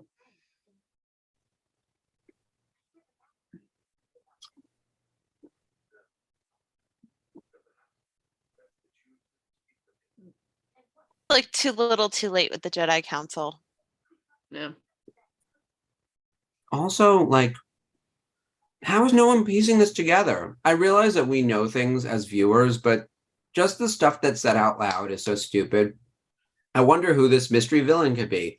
Anakin spying on the Chancellor, who's been real suspicious lately. It makes me think of the Cardi B, like, on TikTok videos, and she was like, that's suspicious. That, has now become like a thing that people do all the time. It feels like that. Like, it feels that dumb. Well, it's like going back to episode 1. None of the I was convinced as a 14-year-old walking into episode 2 for the first time that one of the first conversations we were going to have with the Jedi is, what is the status of the Sith investigation? Because they had to ask themselves, why would the Sith, who've been apparently not extinct for the last 2,000 years like we thought, reveal themselves over a simple a petty trade dispute? Like, what was that about? Like, what did they get out of that? And nada. Yeah. Why Naboo? Why Naboo? Like, Yeah. of all the places, it had nothing to do with Padme. Turns out, like, she ended up being very important, but she was almost like collateral to that. It's the homeworld of Palpatine. Like, that's why Naboo is important, not because Padme lived there. Like, that just so happened to be a thing. Yeah, it's so dumb sometimes. And then you do have to remind yourself, I was like, okay, it's for kids. In that kind of way. It's for us too, the grown-up kids. But yeah, there are definitely moments where I was like, how is no one piecing this together? It's kind of like in Kenobi when he and Vader get in the fight and Vader kind of falls into the quicksand or whatever, and all the sand is collapsing. Like, dude, you saw this guy escape Mustafar, flaming and do not leave him there this time. Yeah. And you avoid that problem by not writing yourself into that corner in the first place. Yeah. I think that Obi-Wan, we talked about this a while ago on Rebels Revisited, him being at his lowest of low and also kind of not thinking clearly. But even when he finally comes out of it and starts feeling like the Ewan McGregor Obi-Wan hero that we know, I don't think he had it in him to kill Anakin, because he only recently found that Anakin was still alive, right? Like, he thought Anakin was dead this whole time. And then not only is he alive, he's a Sith Lord. He's the Sith Lord. And he doesn't know what to do with himself. I feel like his world fell apart again. It's like he died another time in that moment. It was like, what? I thought he was dead. Oh, wait, this is so much worse. But yet he just left at the end, right? And I realized for like plot purposes and like story structure and continuity, like he couldn't kill Darth Vader in that moment. That would have made no sense. Oh, yeah. But like, I think the way we're supposed to imagine like the actual character motivation is that he was incapable of doing it in that moment. I like this little staff meeting with the villains, though. That's always fun when they're standing around. Mm-hmm. Yeah, Hot oh, go ahead. No, Hot Toys just released Jesse. You can get Jesse as a figure, and he's got that tattoo on his head. I was gonna say he's loyal. He's loyal to the Republic. Boy, did he pick the wrong side. Oh man. I love that Maul-esque Mandalorian armor. That guy when he just put his helmet on. That stuff is awesome. I'd love to see that in live action. Same. I would love to do a helmet with the spikes and everything. I'm actually working on a customizable Mandalorian helmet at De Novo that you can sort of paint yourself and whatever else. And I'd like to be able to figure out how to do those type of accoutrements. Because a lot of them have like different keys on the back and different earpieces, and obviously you kind of have to go with like one type of visor, but like there are little differences between all the helmets, and I would love to do a spiky version. That could be really, really fun. Yeah, kind of like Gideon's helmet, but with more color. Mm-hmm. And the armorer has little spikes on hers. Hers are very small. Oh. There's a different company, not us, who has an armorer helmet that looks really, really nice. And there's, I think, going to be more armorer product coming from other licensees, is what I'm hearing through the grapevine, because her character had quite the year. I think she had some of her best moments in this season of Mando for sure. Yeah. Speaking of this merch, guy's terrible. our baseball jerseys are available now too at the Oh, right. T Public store. We got the link pinned on the top of the group Facebook page. You have light side jersey or dark side jersey, whatever name you want, what name or number you want on it. So that'd be really cool. There's a good number of characters too. My last name is Von Olin, so 2 words, good amount of characters. Oh, and I did Darth Von Olin fully on the back of my football jersey. And I did the dark side. I did a black and red, which also ties nicely into the colors of the virtual Cantina network. So we do a lot of black and red. Number 17 for my birthday. That turned out really nice. I love my I kept saying football jersey, hockey jersey. As I'm not a sports boy, but it does look great over stuff. So I was wearing it as like a coat, especially in London. I actually got a lot of good pictures of people in my VCN jersey. I'm excited about a baseball jersey because that can be worn as like the hockey jersey is kind of meant to go over things. Like you can just wear the baseball jersey on its own. Yeah. I think when I get mine, I'm going to go old school. I'm just going to do Sidious 66. I think 66 is going to be a popular number for sure. It already is. And 6 and 77 for the light side are popular right now. 66, 77. I would think if people have a really strong feelings for Empire Strikes Back or Return of the Jedi, 81 and 83. I assume they're going to be more light side than dark side, but I prefer the black and red aesthetic. And being a dark side guy, that would be my thing. I also know you can get adults and children across the sizes. So if any of your Padawans out there need one, we have for adults and kids with the baseball jerseys. And Spencer, how long are these on sale for? Like, when do we have to finalize? End of June, my hope is it's 3 to 4 week turnaround period. So my hope is to have them in hand for example, Boston. So if you are going to Boston, I can hand deliver them or have them out so you can have it towards the tail end of summer cons into fall cons and winter cons, etc. Yeah, that'll be a great thing for the Fan Expo meetup. Oh, did anyone see in this little staff meeting with the holograms? We got some Dryden Voss action over there. We didn't get any voice actor credit for him because he didn't have any speaking lines, which is fine. But just seeing him there means like the Shadow Initiative, Shadow Collective. Shadow Collective. Still kind of there. I lose track of the timeline. Maul's timeline is a little wonky, and to Kat's point, like that whole arc turned into a comic book as opposed to being part of the TV show. So there's stuff that happened off screen that they never really say out loud in the show. Yeah, because I never did get my hands on that comic, but I read about it a little bit. I did a summary also. Yeah. Yeah, and it's like admittedly, because it was like meant to be a 4-episode arc, there was a lot of it was some of the best vintage Star Wars like action type swashbuckling stuff that they had.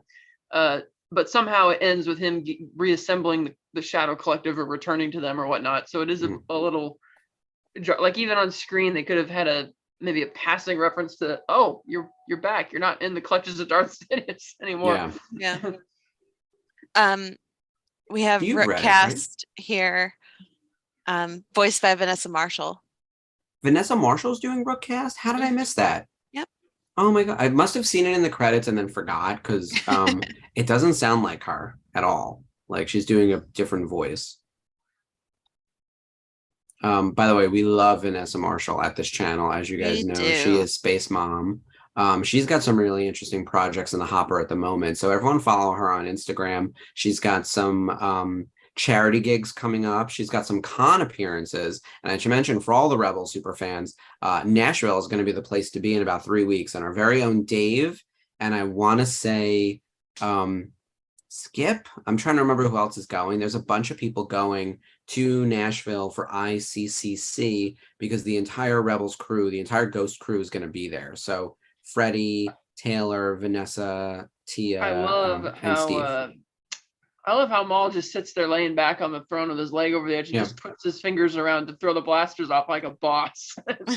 And then gets Bo-Katan in the same chokehold he had Satine in. Like, that's got to be triggering.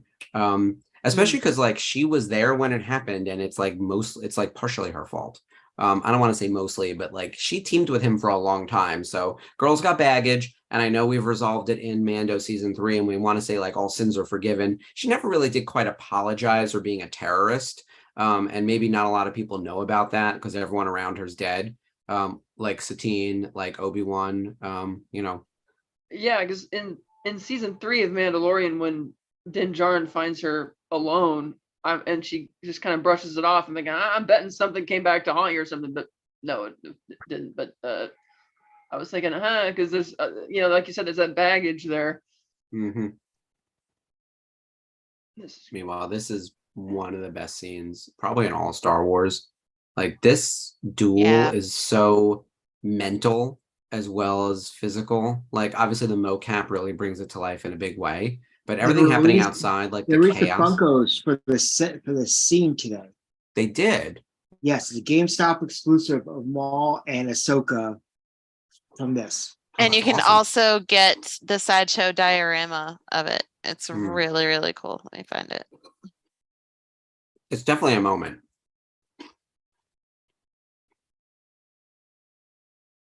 I love this. They're both apprentices who were rejected. And he's playing that card to kind of get in her head a little bit. He knows how to manipulate people better than anyone. He did it. You see how he does it with Ezra. You know, he gets everyone trusting him just long enough. You think you can partner with him in the short term and it'll go your way and then you know you're going to end it. But he kind of gets the last laugh, like he blinded Kanan. Like everyone knew not to trust him, and yet that one split second, like he blinds Kanan. Yeah, Sideshow has the diorama of this. Oh wow! I can't keep adding more things to my collection. Oh no, I totally did. It just looks so good in person. I was like, I need it. I like that Maul knows exactly what's going to happen. Yeah, and Anna Graves posted a picture of Obi-Wan and Satine. And it says, Satine, how did you know what I got you for Star Wars Day? Obi-Wan, I felt your presence. Satine, sigh. So really cute. The time of the Jedi has passed. Yeah, really cute. How Ahsoka's like, I'm here to bring you to justice. Like, come on, we're kind of past that. Yeah. I love the idea of them teaming up, though. And if we did have a world between worlds where we could see different timelines, or maybe there's a what if Star Wars, that could be really fun. And by the way, I my big my thesis statement on Star Wars is that it should be fun more than anything else. Like I want to just go crazy, like because we take it very seriously, like, and we're going to take it seriously regardless of how stupid it is. Like I would just love to see Ahsoka and Maul like team up on a mission of any type, maybe sometimes with the inkling of like, will someone betray the other one? Like that could be really, really exciting. And having him hold out his hand while the window shatters, it's just the window shatter is like gorgeous. That's I wish I had that in an 8x10 to get framed, have Ashley and Sam sign it. That'd be incredible. I have I'm actually picking up for the framer tomorrow, signed by Ashley, Sam, Lauren, and Ray. I didn't know that Ray was still doing autograph signings. Well, it was a year ago. It was before times. It is before the late dark times. Yeah. I'm glad that Lauren Mary Kim is out there because she is one of the unsung heroes, like being a stunt woman, doing the mocap for this. I got to meet her at Rhode Island Comic-Con. Was it last year or the year before? I met her the year before, but she was there last year too. Yeah. My friend Justin brought her, so. That's right, Justin. Yeah. Super nice. Hi, Justin, if for some reason you are watching. He's terrific too. I got to see him in Celebration for like literally 30 seconds. It was like that fast. He's at Contopolis, Pennsylvania tomorrow with not only Lauren, but Ming, who is Ming Na's other stunt double. Oh. Who was Fennec Shand, as well as one of the Jedi Knights in the Mandalorian flashbacks of Order 66. Oh, cool. Oh, very nice. So hopefully Justin's able to bring some of his new clients to Rhode Island too.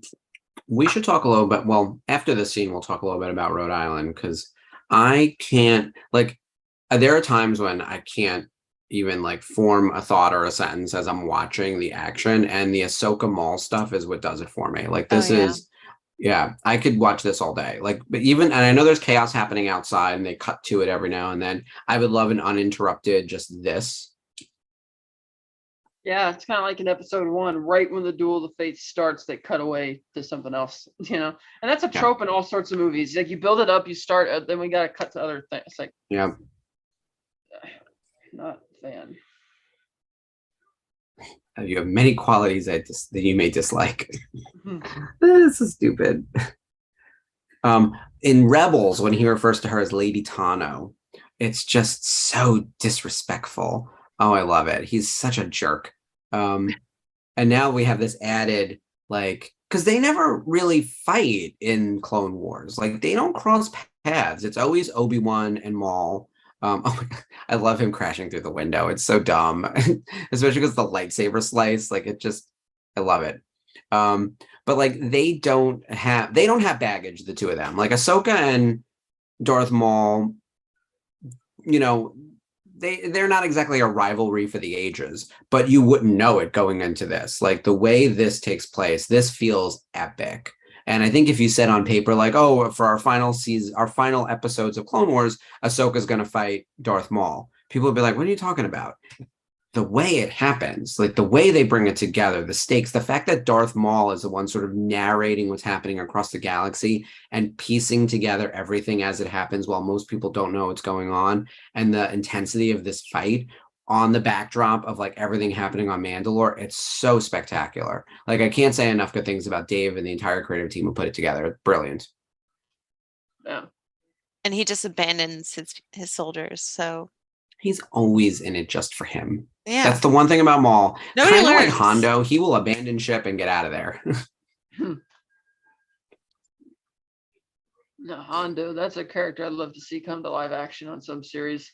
How have we not seen him yet? We have Cad Bane. We have oh my God, who's the sheriff? Timothy Oliphant. Oh, Cobb Vanth. Yeah. How is he in live action before Hondo? By the way, I love Cobb Vanth and I love Timothy Oliphant, but like, how did that happen? It kind of blows my mind. We really need Hondo. Like, what are we doing here? Especially when we have all these other pirates hanging out. Maybe he'll pop up in Skeleton Crew. Yeah, it'd be a good place for him. Yeah. I also think like the Ahsoka show would be a great one because like Hondo and Ahsoka go back. Like, I don't want it to turn into a cameo parade. I don't like that stuff. Like, I find it distracting, Yeah, they did that a lot. Season 3. But he would make sense to me. Yeah. I also think Hayden Christensen as Anakin Skywalker makes sense in a flashback, not a Force ghost. Maybe a Force ghost, but like more so a flashback, maybe World Between Worlds, this kind of stuff. But like, what I don't want is like a greatest hits parade of like the life and times of Ahsoka. Like, we're like, this is your life. I'm worried that it could turn into that. Yeah, me too. I'm excited to see the Ghost crew though. And I know they're going to end up being supporting characters, but as long as I get like one good story, I'm fine with that. Like, I know that it's not Rebel season 5 as much as I'm willing it to be. I know it's not, but I'm excited to see what they do with them. I just hope that they're not wasted. Like, I don't want to get these great announcements of like Sabine and Hera and all these awesome characters, and then not have good payoff for them.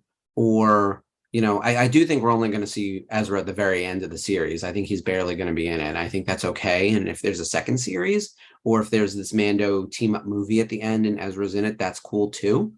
I don't want them to waste Ezra though. Like, Ezra has a lot of potential coming back. Meanwhile, this is amazing. Oh, go ahead. I would think Ezra is going to be one of the main focuses as well, because the premise seems to be Ahsoka's searching for Thrawn, and the big question is, where did he go, and where have they been for the last like 13 years or so that it's been since they took off at the end of Rebels? Yeah, it's been a minute.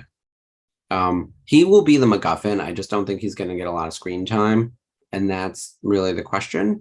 And then from there, if the Ahsoka show really is only 8 episodes, where do these characters go next? Like, is there another show that they land on that we don't already know about? That's my credits. Should we hit play next episode? Are people able to jump into Shattered? Can we do it? Yeah. Yeah. All right, everyone get ready to hit play next episode in 3, 2, 1, go. All right, Clone Wars, Season 7, Episode 11, Shattered. If you're just joining us, hit play on that episode. And by the way, thank you for everyone who's hanging out with us tonight on May the 4th. Oh, we lost Did we lose Spencer again? Yeah, we did. That's all right. Yeah. Meanwhile, I'm looking at my background now. It's you can tell that like I know we're gonna blur because I got nothing. Like my Friday the 13th poster's on the floor. Like this is a picture of me at Disney, me and my husband with Cinderella. Like it's really random. I don't even know why that's framed.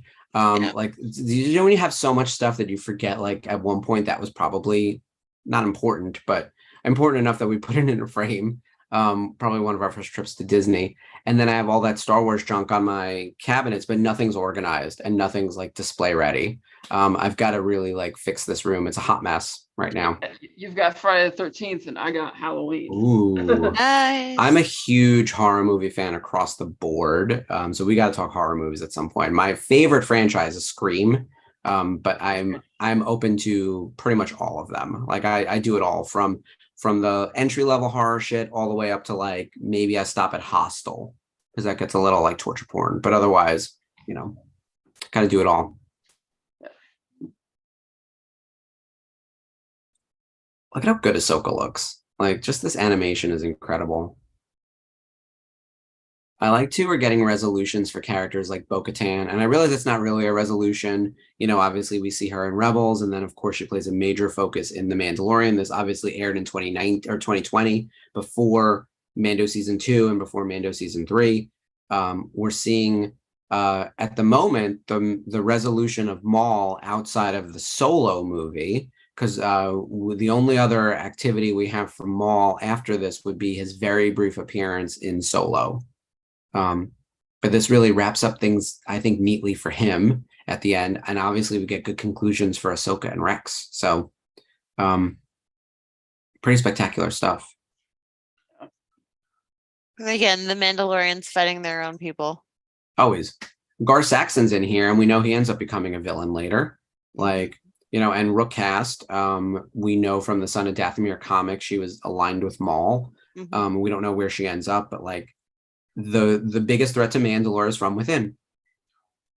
I also think that's a statement of most governments. You know, here we go. This is the citizen thing. I was thinking it was the other roundtable discussion. And we have Ayla Secura and Ki-Adi-Mundi with him. Love Ki-Adi-Mundi. And Mr. Yoda. And that was another crossover when he said, you know, to a dark place, this line of thought will carry us. Will take us. Yeah. Oh, Yoda. He looks adorable in this animation. I just love how they were like, let's just keep him cute. We're not going to try to make him accurate to the way he looks in the movie.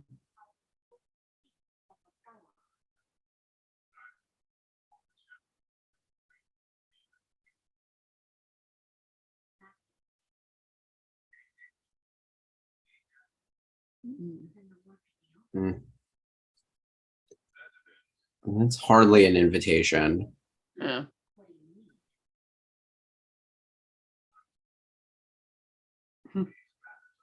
I'm sorry, citizen. Yeah. General Grievous located.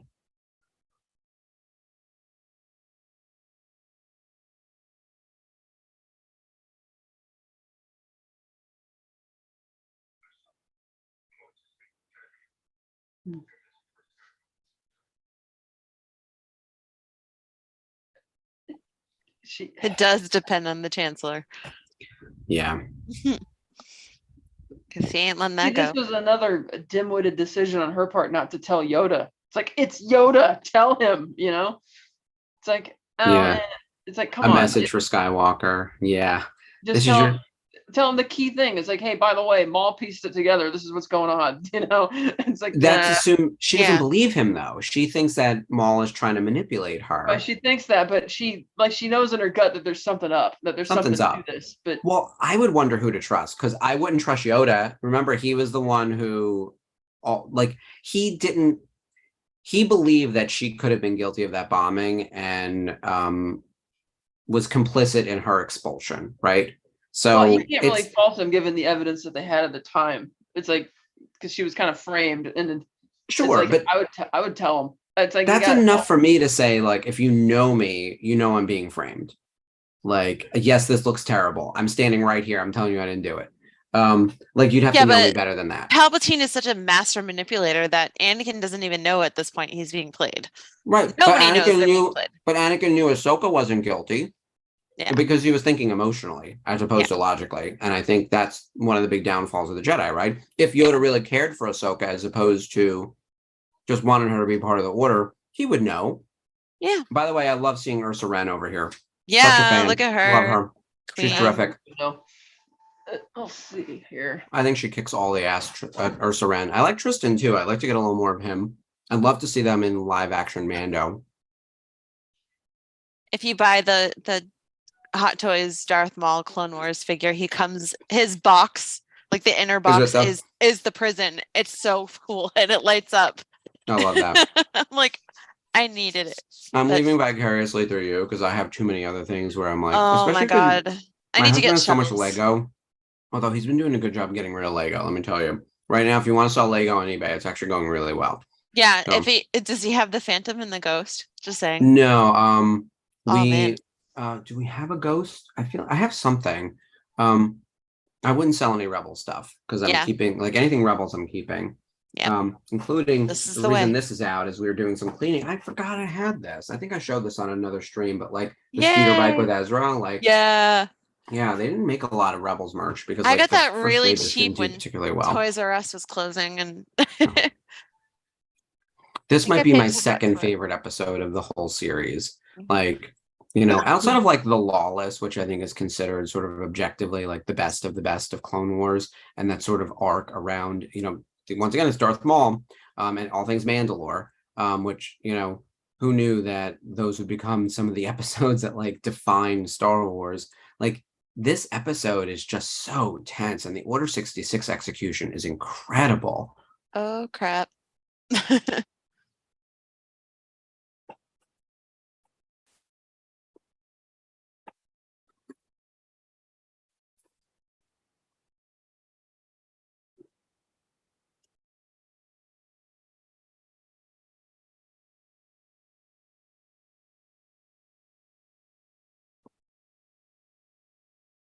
What did you guys think? Did you think that Rex was going to attack Ahsoka? No. We saw him and her. If you hadn't seen Rebels, there were grounds to think that he would, but we know what happened with them, and I think he says he removed his chip in Rebels, if I'm remembering correctly, but that doesn't seem 100% accurate either. You know, he did, because you see like the scar on his head, and he's explaining it to Kanan. Yep, I've drawn him so many times from Rebels, but Kanan's got like the healthy mistrust of clones, obviously, and when they meet up with Gregor and Wolf and Rex, like Kanan's keeping his distance, and he's like, "Oh no, don't worry, that wasn't us. I had it removed," and he points to the scar on his temple. So this little exchange with Ahsoka and Rex is really nice. You know, I like when the show slows down and just gives us dialogue sometimes. And right now we think that everything's okay. We as viewers know where it's not. And there's a lot of tension, and they're both trying to figure out what happens next without realizing that something big is going to happen that's going to decide what happens next for both of them. Like they both think the war is almost over because of the imminent capture of General Grievous. They have no idea like what's actually going to end the war in a matter of moments. Mm-hmm. I'm sure it's more good news. This is terrible. Fooled you. Yeah, exactly. Look at how gorgeous surprised that Anakin didn't. I'm surprised a bit. I think this is a thing where they write themselves into a corner where it's like after they rescued the Chancellor, Anakin would have run back to Mandalore for Ahsoka since she asked. Oh my God, you're right. Yeah. He would have been like, screw the council. I'm gonna go save this. I'm gonna go help Ahsoka. Right. He would have. Yeah. unless someone told them that she was already okay and already on a plane or something. Yay, more Like good when they're, because news. like going back and watching episode 3 after this, and you have the little banter between Obi-Wan and Anakin about whether they should go spend their glorious day with the politicians and all this, and they're laughing. I'm like, dude, what are you doing? Go to Mandalore. So do we think that she can actually see what's happening? I think she could probably sense it because she and Anakin Yeah. have such a tight bond. Yeah. What can we also talk about the fact that they also spliced Matt and Hayden's voices Mm. during that? That's great. When he just drops the helmet. Yeah, like it's over.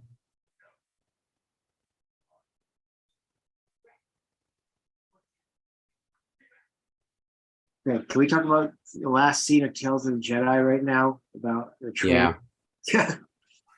Oh yeah, we're gonna see that come in handy. Which, by the way, like not my favorite episodes of Tales of the Jedi. I thought the story with Count Dooku was way stronger, and we already have a lot of Ahsoka. They weren't 100% needed, but I get why you'd want to feature her, knowing that she's sort of carrying the franchise on her shoulders right now. It's her and Mando that are holding all things up. But yeah, I thought this training episode, it was like, we didn't really need that. She could just know how to do this move. It's fine, you know. Yeah, that was filler. It's like, Yeah, it felt exactly that. I thought it would have been interesting if they maybe had an Ooh. episode of if she would have gone back after all this stuff had happened with episode 3 in Order 66. Would she have ever gone back to her home to visit her family or to seek Right. them out? That would be interesting. Like, is her mom still alive? By the way, I keep thinking they need to have a role for Ashley Eckstein in the live action Ahsoka show, as a sign of respect for everything she did to bring this character to life. And I kind of thought Ahsoka's mom would be a really interesting choice. Like, because we're not going to have her do any stunts or anything, but like maybe Ahsoka does go home to see her mom, and maybe it's Ashley Eckstein and she's hanging out like with the rest of her village, or she's the wise woman of the village. I know there was some old lady. Put Ashley in some cool prosthetics and some makeup, and like Yeah. let her be someone really important in that village or something. You know, that could be cool. Have her hang out with Vanessa and Tia. Oh my God, Vanessa and Tia also need to get their roses for everything they did in Rebels, and I don't know how we do that when like it seems like because we're recasting all these voice actors, like the bigger names are going to become the live action versions, and I want to make sure we don't lose Freddie, Taylor, Tia, Vanessa, Steve. Steve at least got to do the mocap and voice for Zeb in Mando, so that's excellent. One down, and then Lars is coming in, and Katie was the start of it, so 3 people have gotten to carry over. Yeah. But I don't think it's going to be many others, frankly. Sam Witwer probably has the best chance, only because like he kind of is Darth Maul now. Like he already, did it in Solo as the voice, and I think at that point you can kind of get any stunt actor to come in, and he could do. I say keep Ray Park as Maul. I don't know if he's going to be. I was upset when they. I don't know if he's going to be up for it, but I also don't know if there's more to tell with Maul. Like, I'm not sure. Yeah, if they're not gonna, there's no reason to do it if they have nothing to tell. As far as I know, the only thing missing from his story is exactly when and how did he end up on Malachor? Because he said he was there looking for a weapon, but it's like, did you go there as part of the, like, did the Shadow Collective mutiny against you? Did you leave them and they expected you to come back? So and we never know if he's being truthful. That could be the cover story for. That's the thing. So we don't really know. Kira dropped him there and was like, "Die here," and then. It's like. I'm not really. That's like the only real black spot on his whole timeline, really. Yeah. Meanwhile, I love that Ahsoka freeing Maul, and she's like, "Go cause some distractions, but don't kill anyone or whatever." Yeah.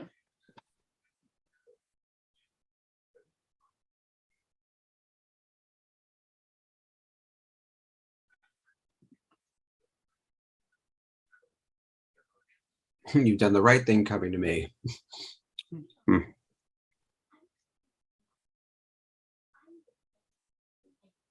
I want that team up so badly. Like, I know it. I know it's not going to happen. I know we're not going to do a time travel or a what if show on Star Wars, and I'm sure there's great fan fiction out there on this topic. Like, it just seems so there. It would be almost as interesting as like Barriss Offee teaming up with either one of them. same idea of like a rejected kind of Padawan, like who became disillusioned with the order. Like I like that type of character. Saj Ventress is kind of in that bucket. Dooku is in that bucket. Like they they they didn't work in the structure, and so now they have to exist outside of that. Like, what does that look like?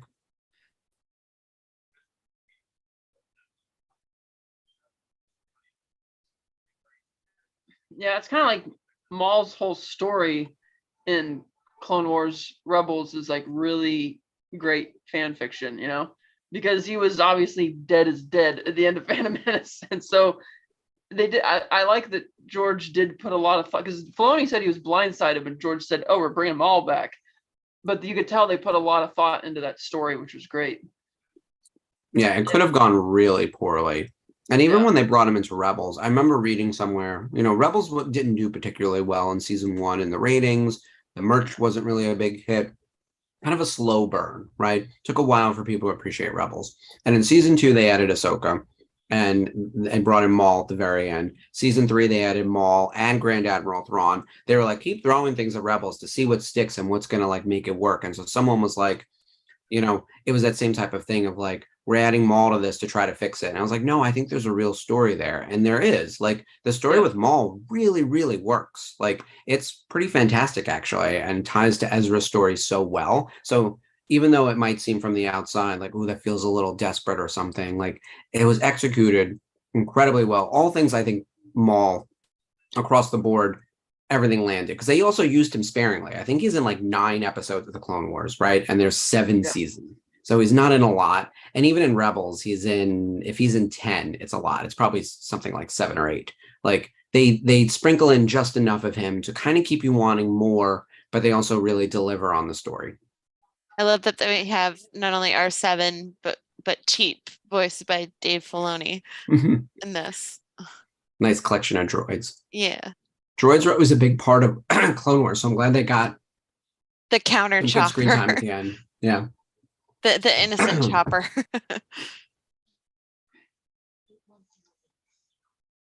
Yeah, I think Rebels really started picking up into season 2 and 3, but I don't think that was because they were adding characters. For me, it was that I think the pacing got better, because with season 1, it was all Lothal, but it was long form storytelling. But I didn't feel like I really learned anything new about the characters at the end of the first season that I didn't know about them when we first meet them at the beginning. But then after that, seasons 2, 3, and 4 like really pick up and start moving along and feeling more like a prolonged movie, you know? Yeah. The story certainly opens up quite a bit. We've rewatched now all of season 1 on Rebels Revisited, and you can see the story improve as you go and as things get bigger and bigger. Because they spend the entirety of season 1 on Lothal. They're almost never off world, and if they are, it's like mission specific, and then they're back. Whereas season 2, they specifically leave Lothal and they're joining the larger rebellion. And then in season 3, it's all about Chopper Base and trying to stay away from Grand Admiral Thrawn. And then season 4 is like the return to Lothal, but really based out of Yavin. So it feels like the world is just that much bigger. And throughout all of it, they're growing as characters. It's actually like quite remarkable to see like from where they start to where they end, and such like the good job that they do, like fleshing out a complete journey for every character. Like it's kind of unheard of that like the whole cast kind of gets a real story. Like you can plot like start to finish. Things actually happen to these people, and that's not true in a big cast. Like you can have like if you have a show with 7 leads, you often have people who like do not change whatsoever, do not learn anything, or we don't find anything new about them at all. And I feel like Zeb got the there's short so end of many. the stick on that, though. A little bit. He seems to Yeah. be like the Phoebe of the group, where it's like if he wasn't here, how much of an effect would like he seems less critical, which is why at the same time when he popped up in Mando, I joked about it numerous times where I was like, he's the least likely, he's the least necessary of the Ghost crew to end up anywhere in a future stream of content. And then it was like, what the hell is he doing in Mando season 3? There's Zeb, which it's kind of like goes back to Rebels, where when they had that episode where he gets to reconnect with his own people, and then they never bring it up again. And I thought that was so weird, especially for something that's long form storytelling where you're paying more attention to character arcs specifically. I'm like, wait, what? We're not gonna and you can tell how he changed, and it really meant something to him when they went there, and that kind of got through his sort of because he has such a dark backstory and he hides it under this kind of humorous, fun guy with Ezra, kind of like what they do with Drax and Guardians. He's got a dark backstory, hides it under humor. But with Rebels, it's like, oh, I was really happy for him when he met got to reconnect, and then it just kind of fell by the wayside or something. He seemed particularly defined by the people around him. Like he had the playful banter with Ezra, sort of big brother, little brother, like tumultuous kind of fighting.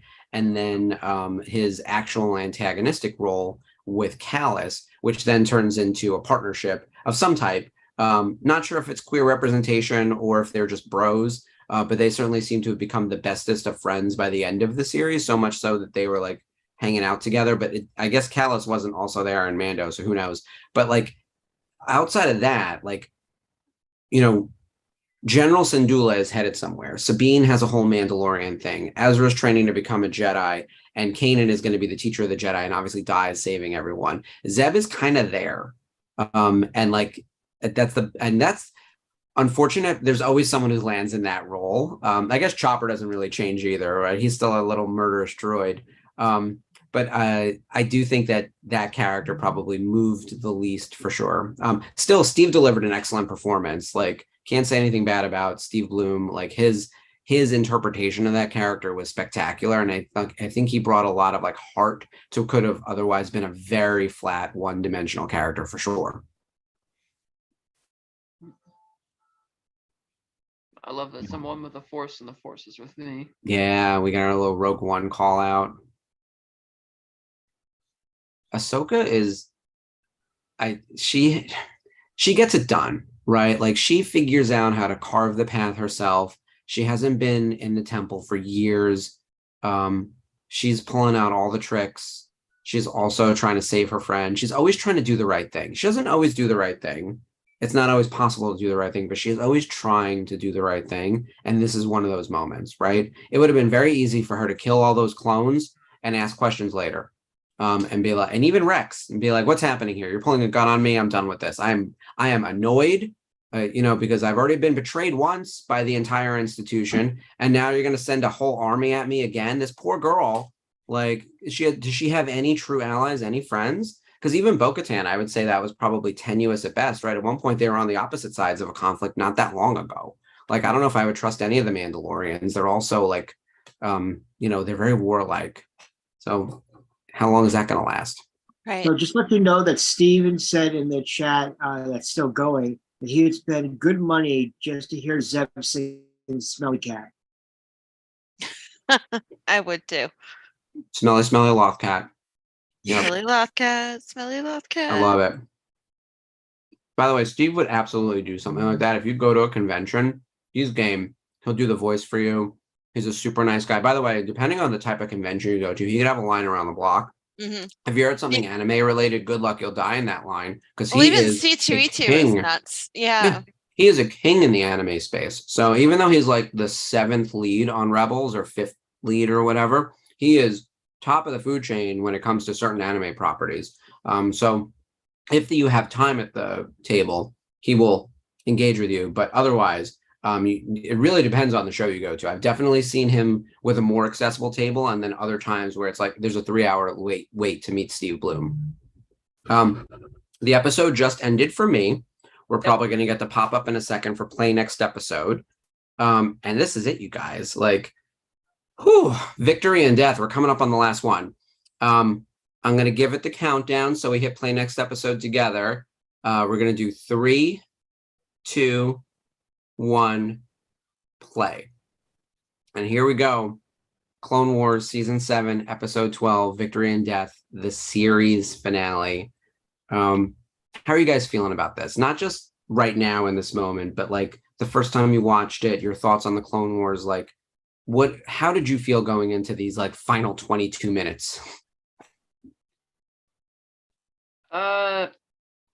Given that we'd already seen Rebels and we kind of know where Ahsoka ends up, and given we also knew that Maul was going to escape from this, I thought that kind of, I don't want to say cheapened, but really lessened like where this was going. I was like, you knew at some point, okay, he's going to, like, Maul's going to serve his purpose like she wanted, go deal with the clones. He's going to get out somehow. And so that's why for a final episode hinging on that, since like we're literally at this part where they're still trying to survive Order 66, I thought they were going to push the whole thing of Rex having to turn against the clones a bit further, like how that's a hard, like he has that brief talk with Ahsoka about it, and because she, asks him if he's okay going up against his brothers, and he's like, well, they're not, like, it's necessary, they're not there anymore. And I kind of thought they were going to make that a much more emotionally wrestling type thing in this episode, but this felt more to me for the most part like an action bit. It is very action heavy this episode, surprisingly. Yeah.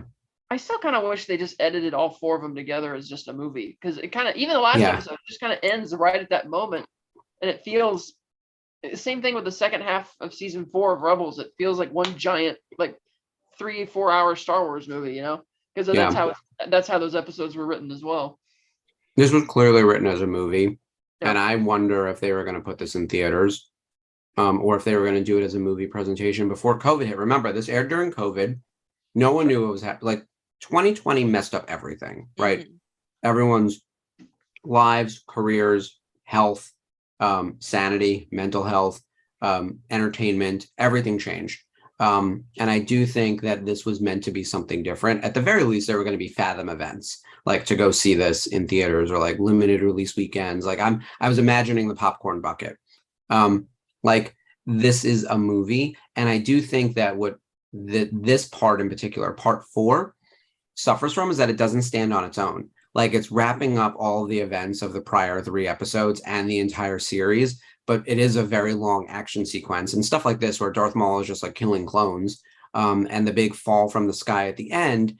And you're right, we know what's going to happen. Ahsoka lives, Maul lives, Rex lives. We don't even see Anakin or Obi-Wan, which I thought was surprising. We didn't get a coda with them. Not really. We see Vader, but like there are things like that are missing. Like where's Yoda? Like where's my final moment with Yoda? Did we already have it? Because like that's what's missing from this episode.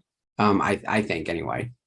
Yeah, and it's not just so much that we know that they survive, but because you can obviously have all sorts of great storytelling and climaxes and stuff without having to have the stakes of whether they live or die. But I feel that too much of this is this episode simply hinges on whether or not they're going to survive, and that why I think that it would work a lot better for somebody who hasn't seen the Rebels show yet, or Bad Batch or any of that. Like I think this ending, if it had been edited together as a single movie, would work a lot more. But since we've already seen that, I don't feel there's enough moving parts or any other major plot points going on. Like it's other than them trying not to crash or surviving. Yeah, trying not to die, and it's like Then there's a missing piece to this episode. Although this does look gorgeous, watching the ship fall out of hyperspace and crash down toward whatever planet. The emotional weight is a little bit missing from and the other characters that I mentioned. Like there's no final moments with Padme or Obi-Wan or Anakin or Yoda, which is surprising. I think if we view this as a movie, so we go back to all 4 pieces together, we think about like where we started with out of nowhere Maul arrives and confronts Ahsoka on Mandalore, and now where are we? This is think that as far as the ending for all those characters, it's kind of like how Attack of the Clones is really the pilot episode of Clone Wars, and Revenge of the Sith is the epilogue, the finale for all those characters. Now, obviously, Dave didn't reveal what all the other episode arcs were going to be if they had never gotten canceled to begin with, but I imagine they might have had some episodes which would have felt like decent, wrap-ups or something for the Clone Wars versions of some of those characters if they had gotten the chance to finish it. Sort of like Ahsoka's 4-episode arc that precedes this one, even though it's not her last episode. Yeah, even though it's not her last episodes, it does a lot for her character. Oh, for sure. And feels like it's an appropriate send-off, if you will, whereas her being obviously here at Siege of Mandalore is necessary, but like that was more of a finale, and maybe Dave had that in mind for some of the other characters had they not gotten canceled. Yeah, but I really think we would have benefited from a longer season, 26 episodes even or something, and then take some of those unfinished ones, finish them, and then some of the other stories like we were talking about, like Boba Fett. I would love to see that play out in Bad Batch, since Bad Batch is obviously the sequel to Clone Wars, which I hope everyone's watching Bad Batch. If you didn't enjoy season 1, which I didn't, frankly, like I just was not into season 1. It didn't work for me. It didn't speak to me. I watched because I'm a licensee and I'm on this channel and I want to stay current, but I didn't like thoroughly enjoy it. I came back for season 2 and loved season 2. And so with that, like if you didn't love season 1, watch a little recap video to remind you of like what happened, but then tune into the first like 4 episodes of season 2 and let me know what you think. Like I think that it's a show worth giving another shot. And I've heard similar things from people about Rebels who didn't really love season 1 until you got toward the end with the Grand Inquisitor fight and Tarkin arriving. Like I get that. So I would make that request to people because I think it's worth watching for Bad Batch. And I think knowing that season 3 is the final season coming, it's not a huge commitment. I think Bad Batch is also going to go out in like a blaze of glory. Like I think it's going to be bonkers what happens in Bad Batch season 3. I'm sure. Like I'm sure they're planning big stuff. If they're going to keep it this tight, like it's going to be a no filler, all explosions.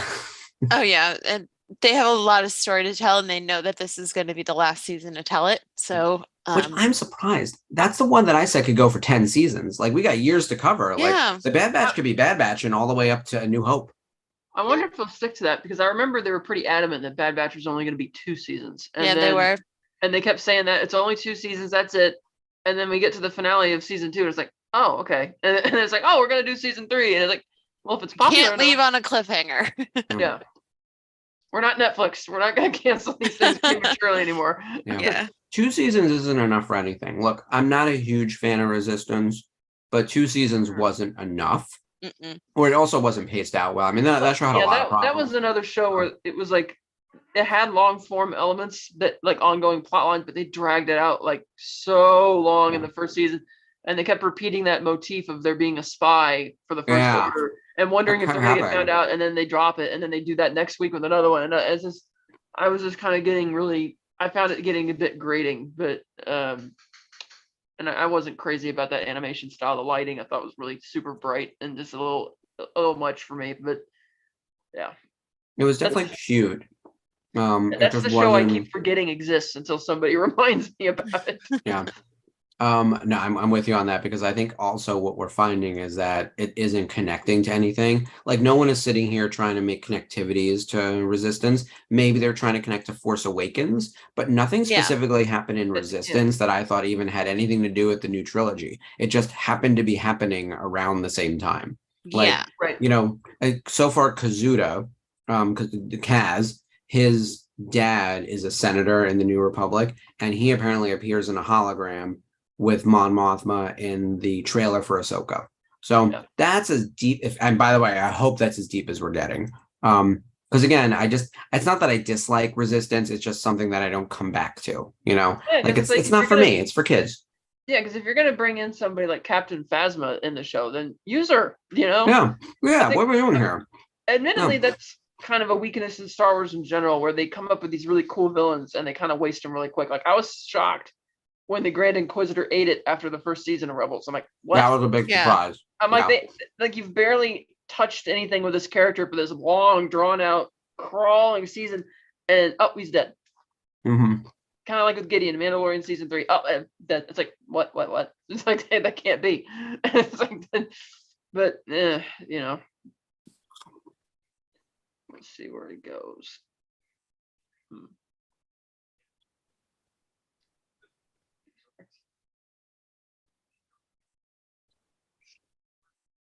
It's quite the standoff over here. Yeah. I forgot how prominent his Republic symbol was on his helmet. Oh yeah. Like, which is wild because like they're all Republic soldiers. Like, why is he like the one with the giant symbol as his personality trait? It's all their identifying markers. Yeah. Oh, I love this with the ups and downs. And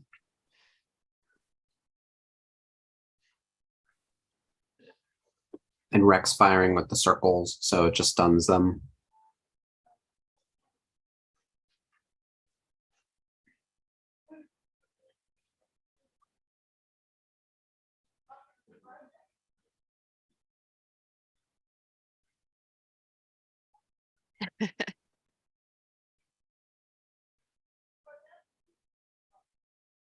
I do think it would have probably been smart of her, even though she needed Darth Maul in the moment to cause chaos.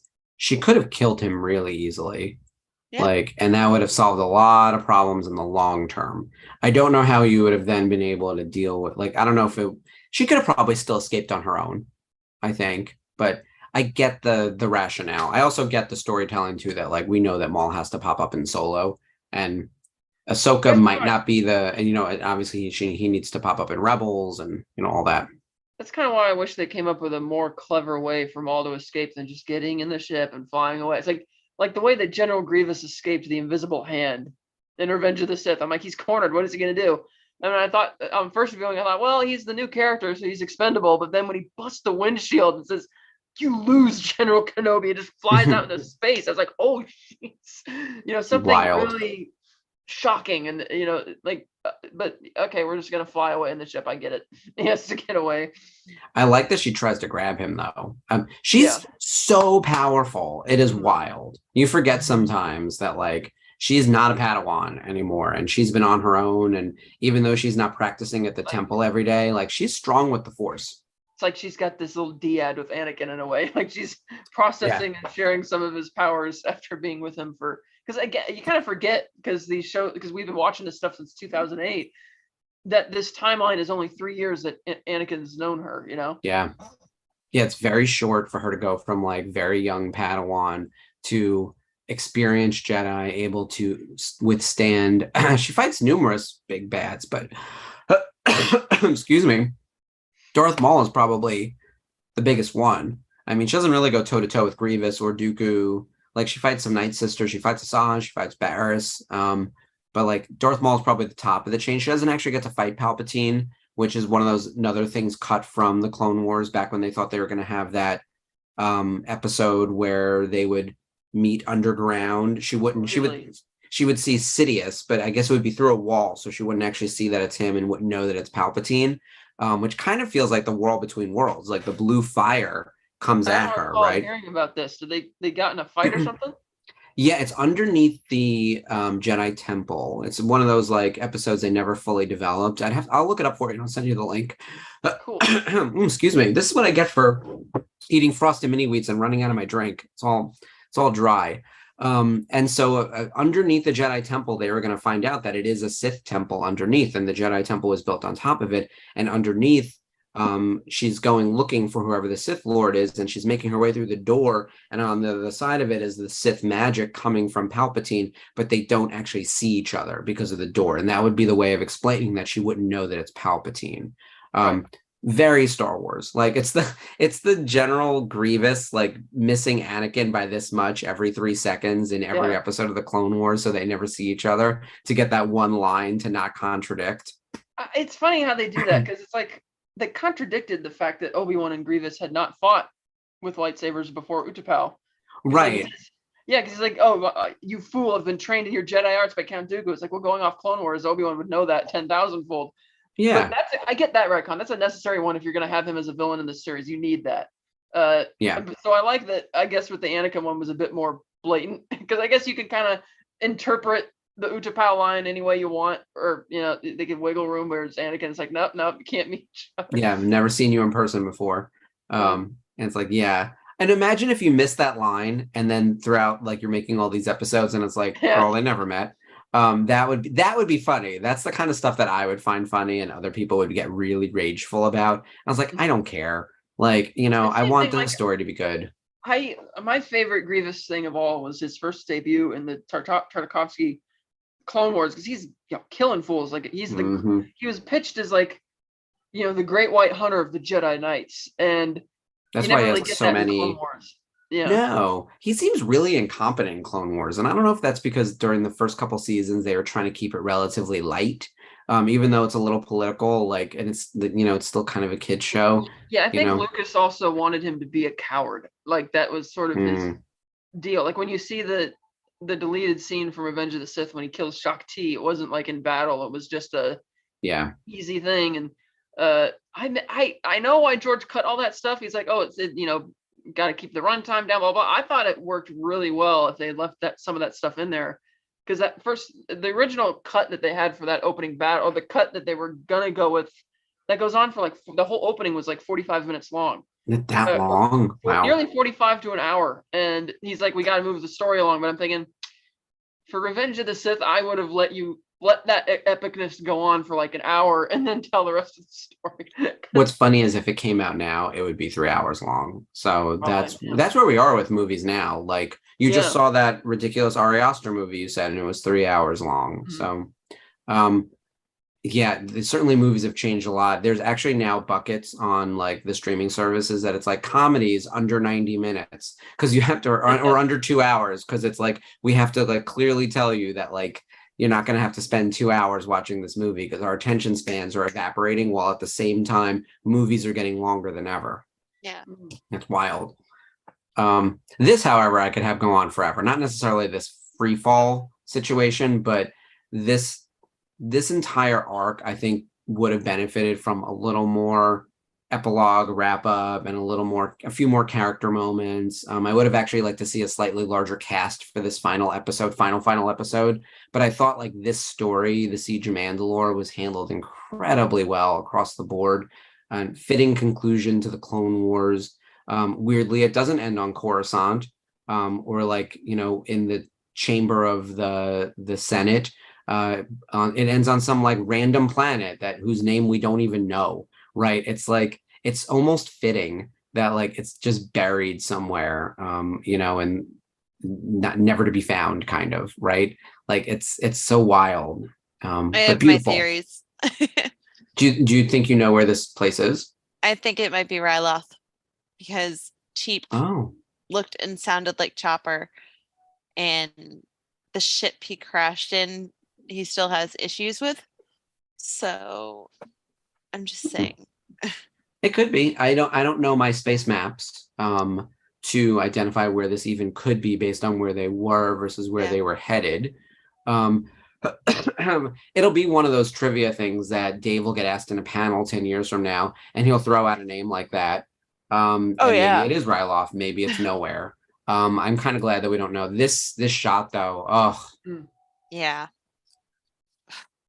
It's like going to church. Like this feels like the reason we're here, right? It's to, you know, to honor the show, to pay our respects to everyone who created this for us. Feels like a fitting conclusion, especially with that Jesse's trooper helmet, like the clone trooper helmet with the gigantic Republic symbol is the thing they zoomed in on. It's like, this is the death of the Republic, the same way it's the death of the Clone Wars. Yeah.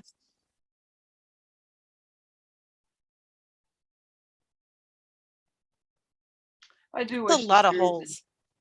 Yeah. I do wish the series had dove in more to what the separatist ideology was, because Dooku talks about the fact that the you know, Darth Sidious, the Sith Lord, is influencing the Senate, blah blah blah. But there was only that one episode where Padme got to go meet the actual separatist Senate.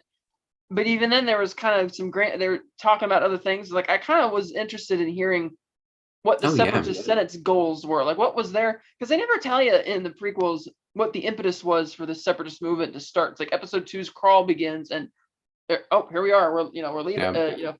I would follow around Mira Bontari and everyone else. I think that would be a great, like if we were going to do more Clone Wars, like, because it's like on Wikipedia they have articles upon articles talking about the origins of the separatist movement. But it's like I would love to get that, or have gotten that in this series, particularly since, like in episode 3, Padme asks Anakin, "Have you ever stopped to think that we might be on the wrong side?" Mm-hmm. And that would be. Like if they had dove more into what the separatists are trying to achieve, that would be even more.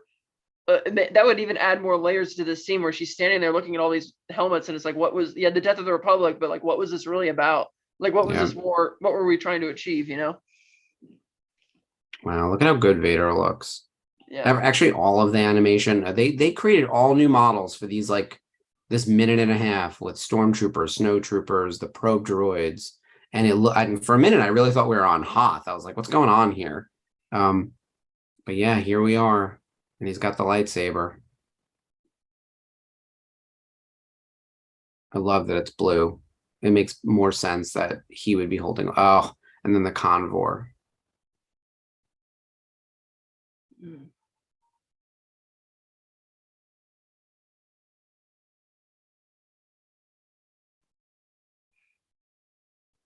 Do you think he knows she's still alive?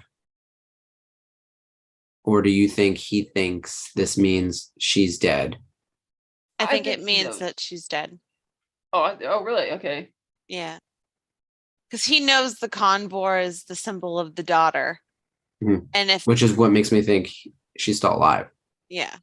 But he thinks the opposite. He thinks because the convor is flying away, that's her spirit being released. Oh, I didn't So- interpret it that way. That's how I got it. Because if he knew she was still alive somewhere, he would have just kept looking for her.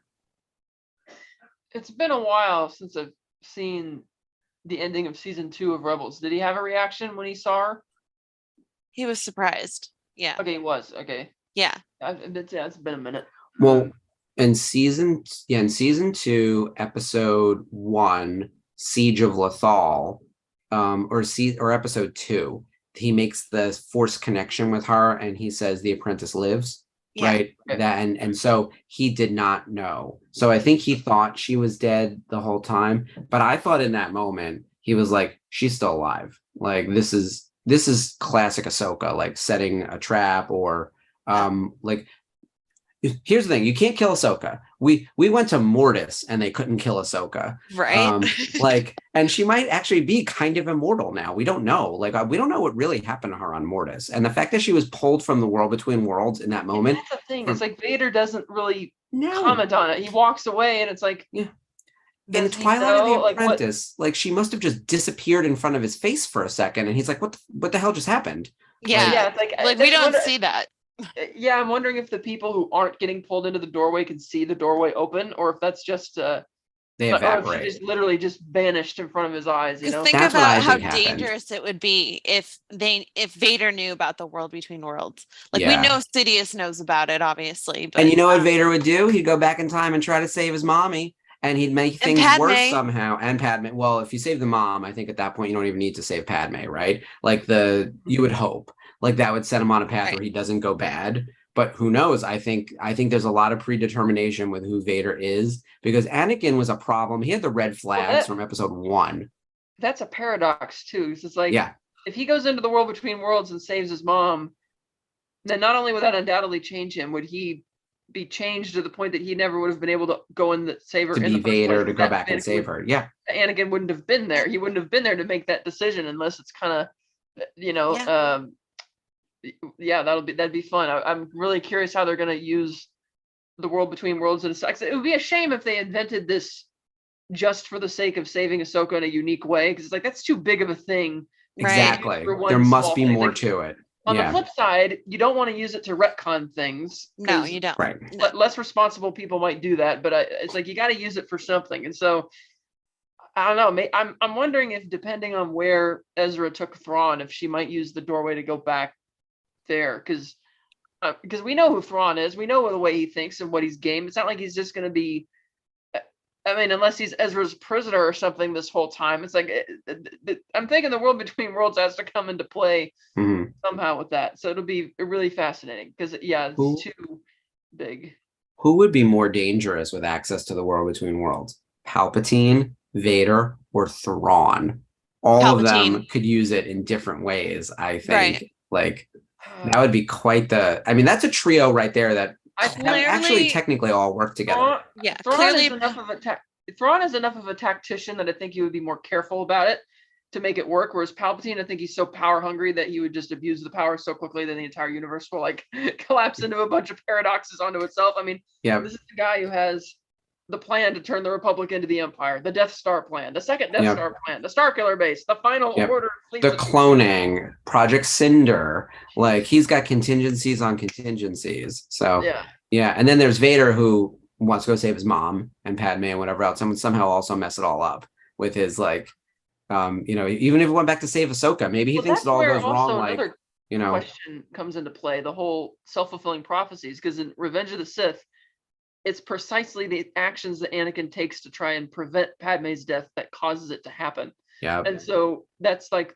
the fates in Star Wars. Like when people always joke about, Oh yes, predestination 101 right there. Yeah. because people always like to joke about the droid saying, "Oh, well, medically she's completely healthy, but we can't explain why we're losing her." And I always interpreted that to mean, well, it's the Force is killing her because this needs to happen to get to the end game in Return of the Jedi. And that's kind of, to me, I've always interpreted like that's what that means. I didn't think that deeply about it. I just was always annoyed by it, but that makes a lot of sense. If you're looking for an in-universe answer to what I think is a bad line of dialogue, I think that could be the answer, because you're right that like it has to happen. There are moments of predestination. It's kind of like in Doctor Who, where they go back to certain fixed points in time and he's like, I can't do anything about this. Like Bowie Base has to explode, like, and everyone has to die. And if I try to fix it, it's going to make things way worse. And also I kind of can't fix it. So I think that that's probably one of those moments. Like, did Padme have to die? Probably. It sucks. And by the way, we kill way too many women characters in all of Star Wars. And we need to get out of that trope, I think, across all superhero stuff, but especially in Star Wars.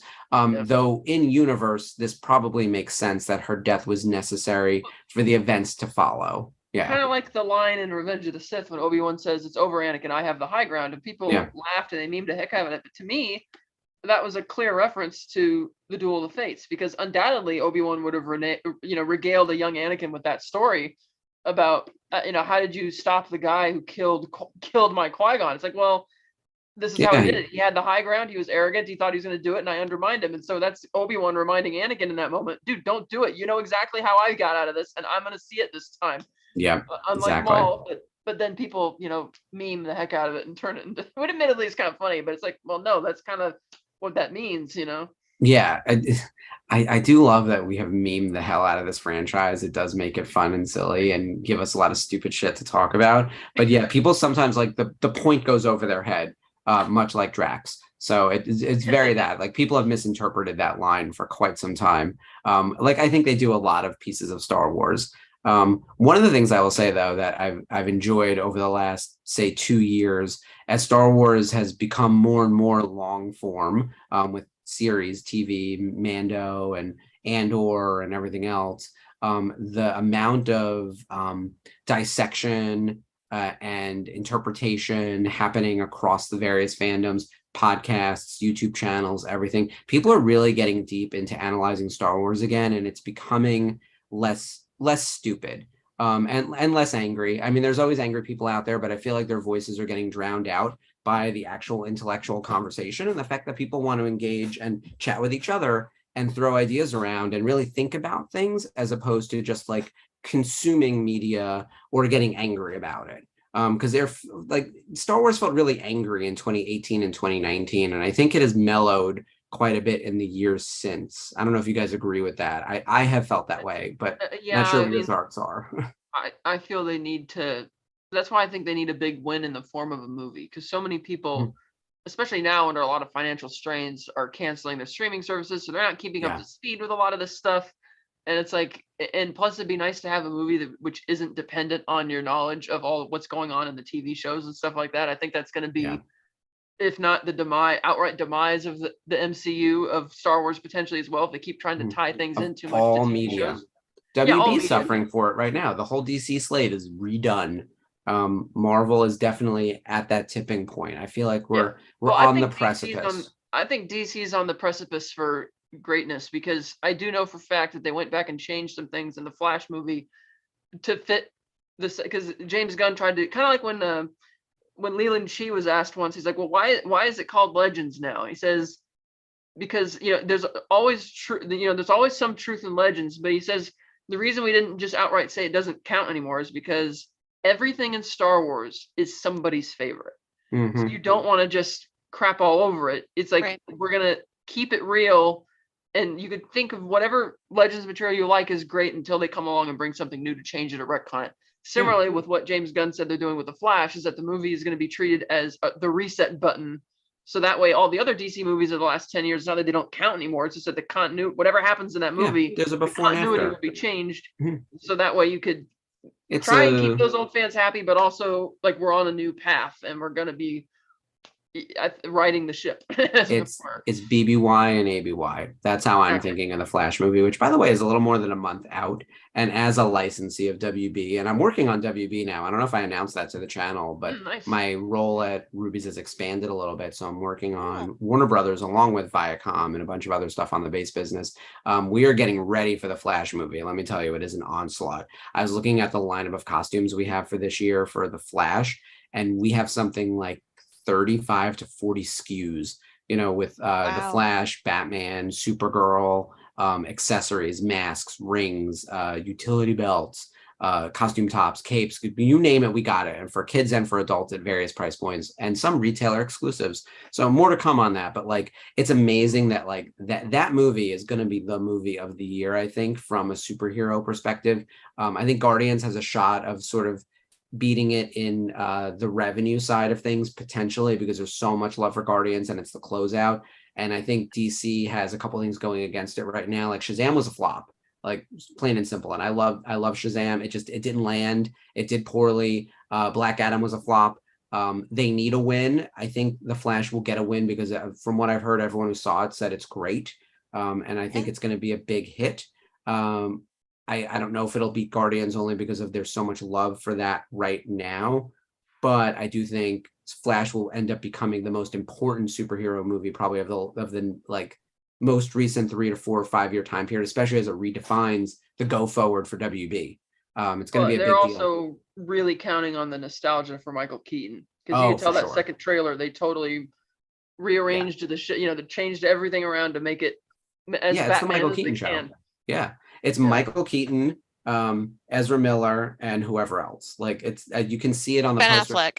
Yeah, Right. I And think even he's at the in end it of for the like a second hot trailer, second. you see the Bat logo show up first, illuminating in the dark before you see the Flash logo. And Oh it's like, yeah, like a lot I of people thought did. they'll rename it, Batman Flashpoint, and it's like I don't think they'll go that far. Well, But I it's thought they were still just going to call it the Flashpoint. Like that would make the most sense. And I do enjoy the fact that, and you must appreciate this as an artist, Ashley. Like at the end of the trailer, it popped up with all the comics that it's based on. So that was cool to see, like the Flashpoint cover being like based on these comics. And I was like, well, You don't really get that in a trailer. Like, no, I've never that's seen cool. that before. That's That really was so cool. It's cool. like, okay, if you want to learn more about this, these are what you need to read. Quick screenshot. I like that they put that Flashpoint joke in No Way Home as well, because that was the name of Flash Thompson's book they put out. Yes, They're like, that's right. That was a tipping good the little hat Easter egg. It's like they're kind of poking fun at DC, like, hey, we're doing our own Flashpoint movie right now. Yeah, and we beat you to it. By the way, our talking squirrel is on his 5th movie. How are things going over there with your Superman that you can't get to work? That's what's so funny. Like the shots fired between the two studios have been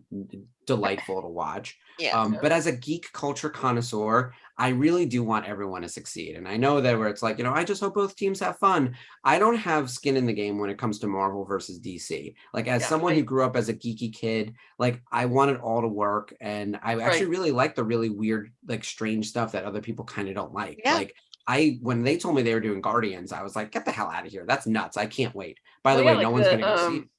Like Rocket Raccoon appeared in only 10 separate issues of comics for his first 30 years until they rebooted the Guardians comics in late to like 2008 or something like that. Oh, wow. I didn't even realize that. Yeah. So it was so as niche as you could probably get. Yeah. And yet it works. And now he's beloved. He's like a huge part of the whole franchise. When you think of MCU characters, he's probably in most people's top 10. People love him. People love I Am Groot. And that whole trilogy just feels very Star Wars. It's like, why can't I think modern Star Wars needs that. You need to find another, like, go back to the basics. Why did the original movie work so well? Because every time you add a character to the ensemble, it gets better, which is like impossible to do. But Star Wars did it. And even in Rogue One, they did a great job of assembling a great group of but of course they all died in the end. And it's surprising because when you watch that movie, it feels the relationships they have with each other as if it's the first act of a trilogy. And that it's going to build, but then it can't because they all die. But I think that's kind of what, push away the whole orphan parent storyline that's been plaguing Star Wars for so long, with so many characters having that hang up, and just do something new. But that still feels like you can have the classic Star Wars feel, but tell new stories and new types of character dynamics. And I think something like the success of Guardians, because again, being a lot of them obscure characters just plucked out of nowhere and making it work, I think is a good inspiration point for, like, Star Wars needs that again. I agree. the fun. It's the fun. Ashley, how many times on our show have I said Star Wars needs to be fun again? Like from the parks. Like, why is Galaxy's Edge so serious? It is. Why are we so serious about this? Like, why? But also, you get a lot of the guests in the theme parks who just like corner the crap out of the actors. You know, the cast members walking around in costume, and it's people are worried about being crowded. And I think the higher ups are worried about, like, you know, the guests crowding the people walking through the parks. Well, I mean, I want to see like Yoda balloons. Like, I want to be able to see Luke and Leia roaming around. Like, where are just random droids? Like, why are we stuck in this time period and I can't get my core characters? Like, Star Wars Weekends was the right answer. Yeah, and Star Wars Nights to a degree. Star Wars Nights. Yeah, those are fun too. So can we make Star Wars fun again? Okay, so we only have 5 minutes left before the show is sort of technically over. And also, May the 4th will be over. What is your wish for the next Star Wars thing? Whether it's the next movie or TV show, like, what's the one thing you want from Star Wars in, say, the upcoming 52 weeks? Like, if we think of this as New Year's, what is the next year going to bring for you guys? What do you want from your Star Wars? I want a solid announcement. Not necessarily I mean, yeah, the announcements they made for movies, okay. But I kind of want to do what they were promising years ago when they said, like Taika Waititi says he was going to do something completely unrelated to anything you've seen in Star Wars before. And same with Rian Johnson. He was going to do a trilogy completely unrelated to anything we've seen in Star Wars before. I think that's what they need to do. Go somewhere where you're not going to have people freaking out about canonicity or anything like that. And just make, like I said, make Star Wars fun again. But do something that could be treated as a standalone property, even if it doesn't work. Like, not everything has to have an ongoing series that goes on for years and years of investment. Like, like Star Wars, it's very episodic, but I think it also works as 2-hour movies, like really fun. Like, I want to see movies like Rebels. As much as I liked it, I find I don't revisit it barely at all because it's such long form storytelling designed that you kind of have to start at the beginning and really invest in the whole thing if you're going to watch it. But I want to have like a nice movie. Like one standalone movie. There was a plan for that. Remember when we were going to have a Boba Fett movie instead of a Boba Fett TV show? Like that idea. Yeah. All right, Ashley, what's on? Oh, go ahead. Oh, and if it's successful and they want to do a sequel, fine. But don't design it around the idea of having to do sequels or TV show tie-ins. Just have it be its own thing, something fun that, like they said, they need a win in the theatrical department. I think Dawn of the Jedi has that potential because you can see that, like, on its own, it's the start of the Jedi, and if it works, boy, do we have a series that follows, right? That's the thing, because that could be a very divisive thing, depending on how they because that's a big thing.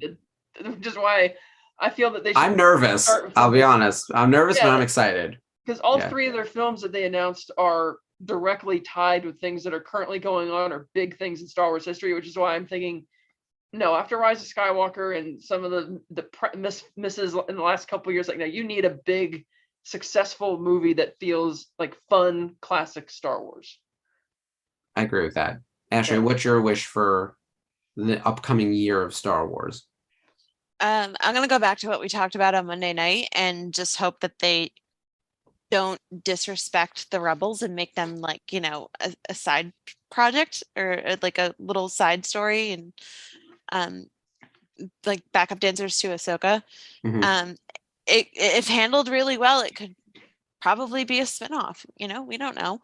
And that's what I'm hoping for, at least. But I'm hoping for more originality, more interesting stories. Because Andor has proved that the stories are out there. We just have to go find them.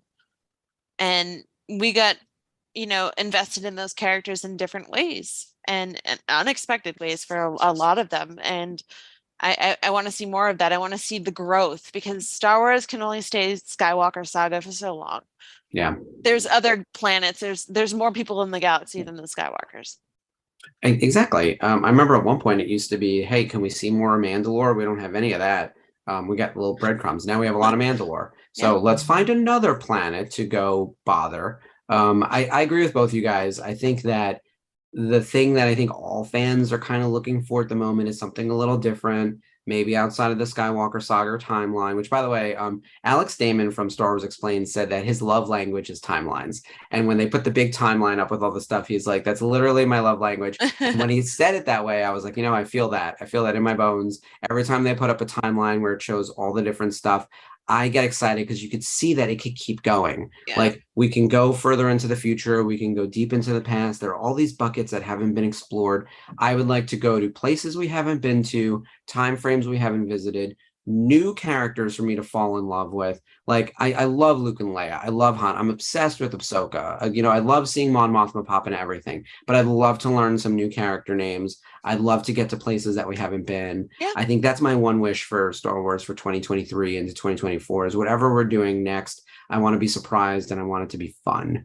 And I hope that everyone else is down for that as well. Yeah. And as I'm looking at the time, this is perfect timing. We are officially at the end of May the 4th. It is May the 5th. Happy midnight, at least here Happy on the Revenge East of the Coast. 5th. Yeah, 3 happy hours Revenge of to the go 5th. over here. And so you're on the West Coast, right? So Yeah, Northern California. you still have 3 more hours to enjoy May the 4th. We are officially late night over here on the East Coast time. And we are going to sign off in just a second, but we wanted to close out with a couple of announcements. One, there is a Sunday show this Sunday. Is it Unifying Force or is it Jedi Temple Archives? No, it's Archives. Archives. All right. So I don't know what they're covering this week, but obviously they always do a great show about all things literature. And there's a ton happening right now in that space. Obviously, High Republic has a million things going on, and there are a lot of comics publishing right now. So keep up with those boys. On Sunday, the following week, Kat will be back with the rest of her team for Unifying Force. We have a show on Monday for Star Wars Rebels that is a watch along, and I forget what episode it is, but we're in season 3. We actually haven't done a watch along in a little while because we've been busy with other stuff. It's been many moons. It's been a minute. Yeah. We will have a big watch along plan coming with Ahsoka, of course. More to come on that. Yes. But before we get to that, 2 weeks from this Monday, so that is the 16th, Monday the 16th. We have a very special guest, and we're going to announce this person very soon, but it is a core member of the Ghost crew coming to be Huge. interviewed on Huge. Rebels Revisited, which we're very excited about. So Very we will have a excited. graphic and all of that being announced very soon. And then as a reminder, our baseball jerseys are up on the VCN. Next Thursday, obviously, is another watch along. We're going to announce what that's going to be very soon. Obviously, May is all Star Wars month all the time, so there's no escape. And then live meetups happening throughout the year. San Diego Comic-Con will be the next one. Information coming soon, followed by Fan Expo, and then Rhode Island Comic-Con. And then and of course, like if anyone's going to Knoxville or Nashville for ICCC to meet the Rebels crew, we got to talk before then, maybe on Rebels Revisited. So I got some stuff I might have to send you. But I think we hit everything. I think we hit all the plugs. Yeah. Anyone have any closing thoughts before we go? I think that does it for us. I just want to give a huge shout out to Billy Lord and the rest of Carrie Fisher's friends and family on her star on the Hollywood Walk of Fame dedication Long today. overdue. Long overdue. Props to Kathy Kennedy and Disney for I think they bankrolling sponsored it. that, right? Yeah. So and kind of giving Billy, something that would honor her mom, because her mom was so Hollywood. Like she was the greatest. And it was a really sweet tribute to her. If you guys missed that dedication ceremony, it's about a little over a half hour. I posted the link to the live stream in the group, so you can go back and find that and watch it. It's really sweet. Yeah, everyone check that out. All right, I think that does it for us. So from Mark, Ashley, Mark, Kat, Ashley, I can't point. It's the reverse of everything. Thank you so much for spending your Star Wars day with us. And I'm going to say, may the 4th be with you. Bye, guys. Night, everyone.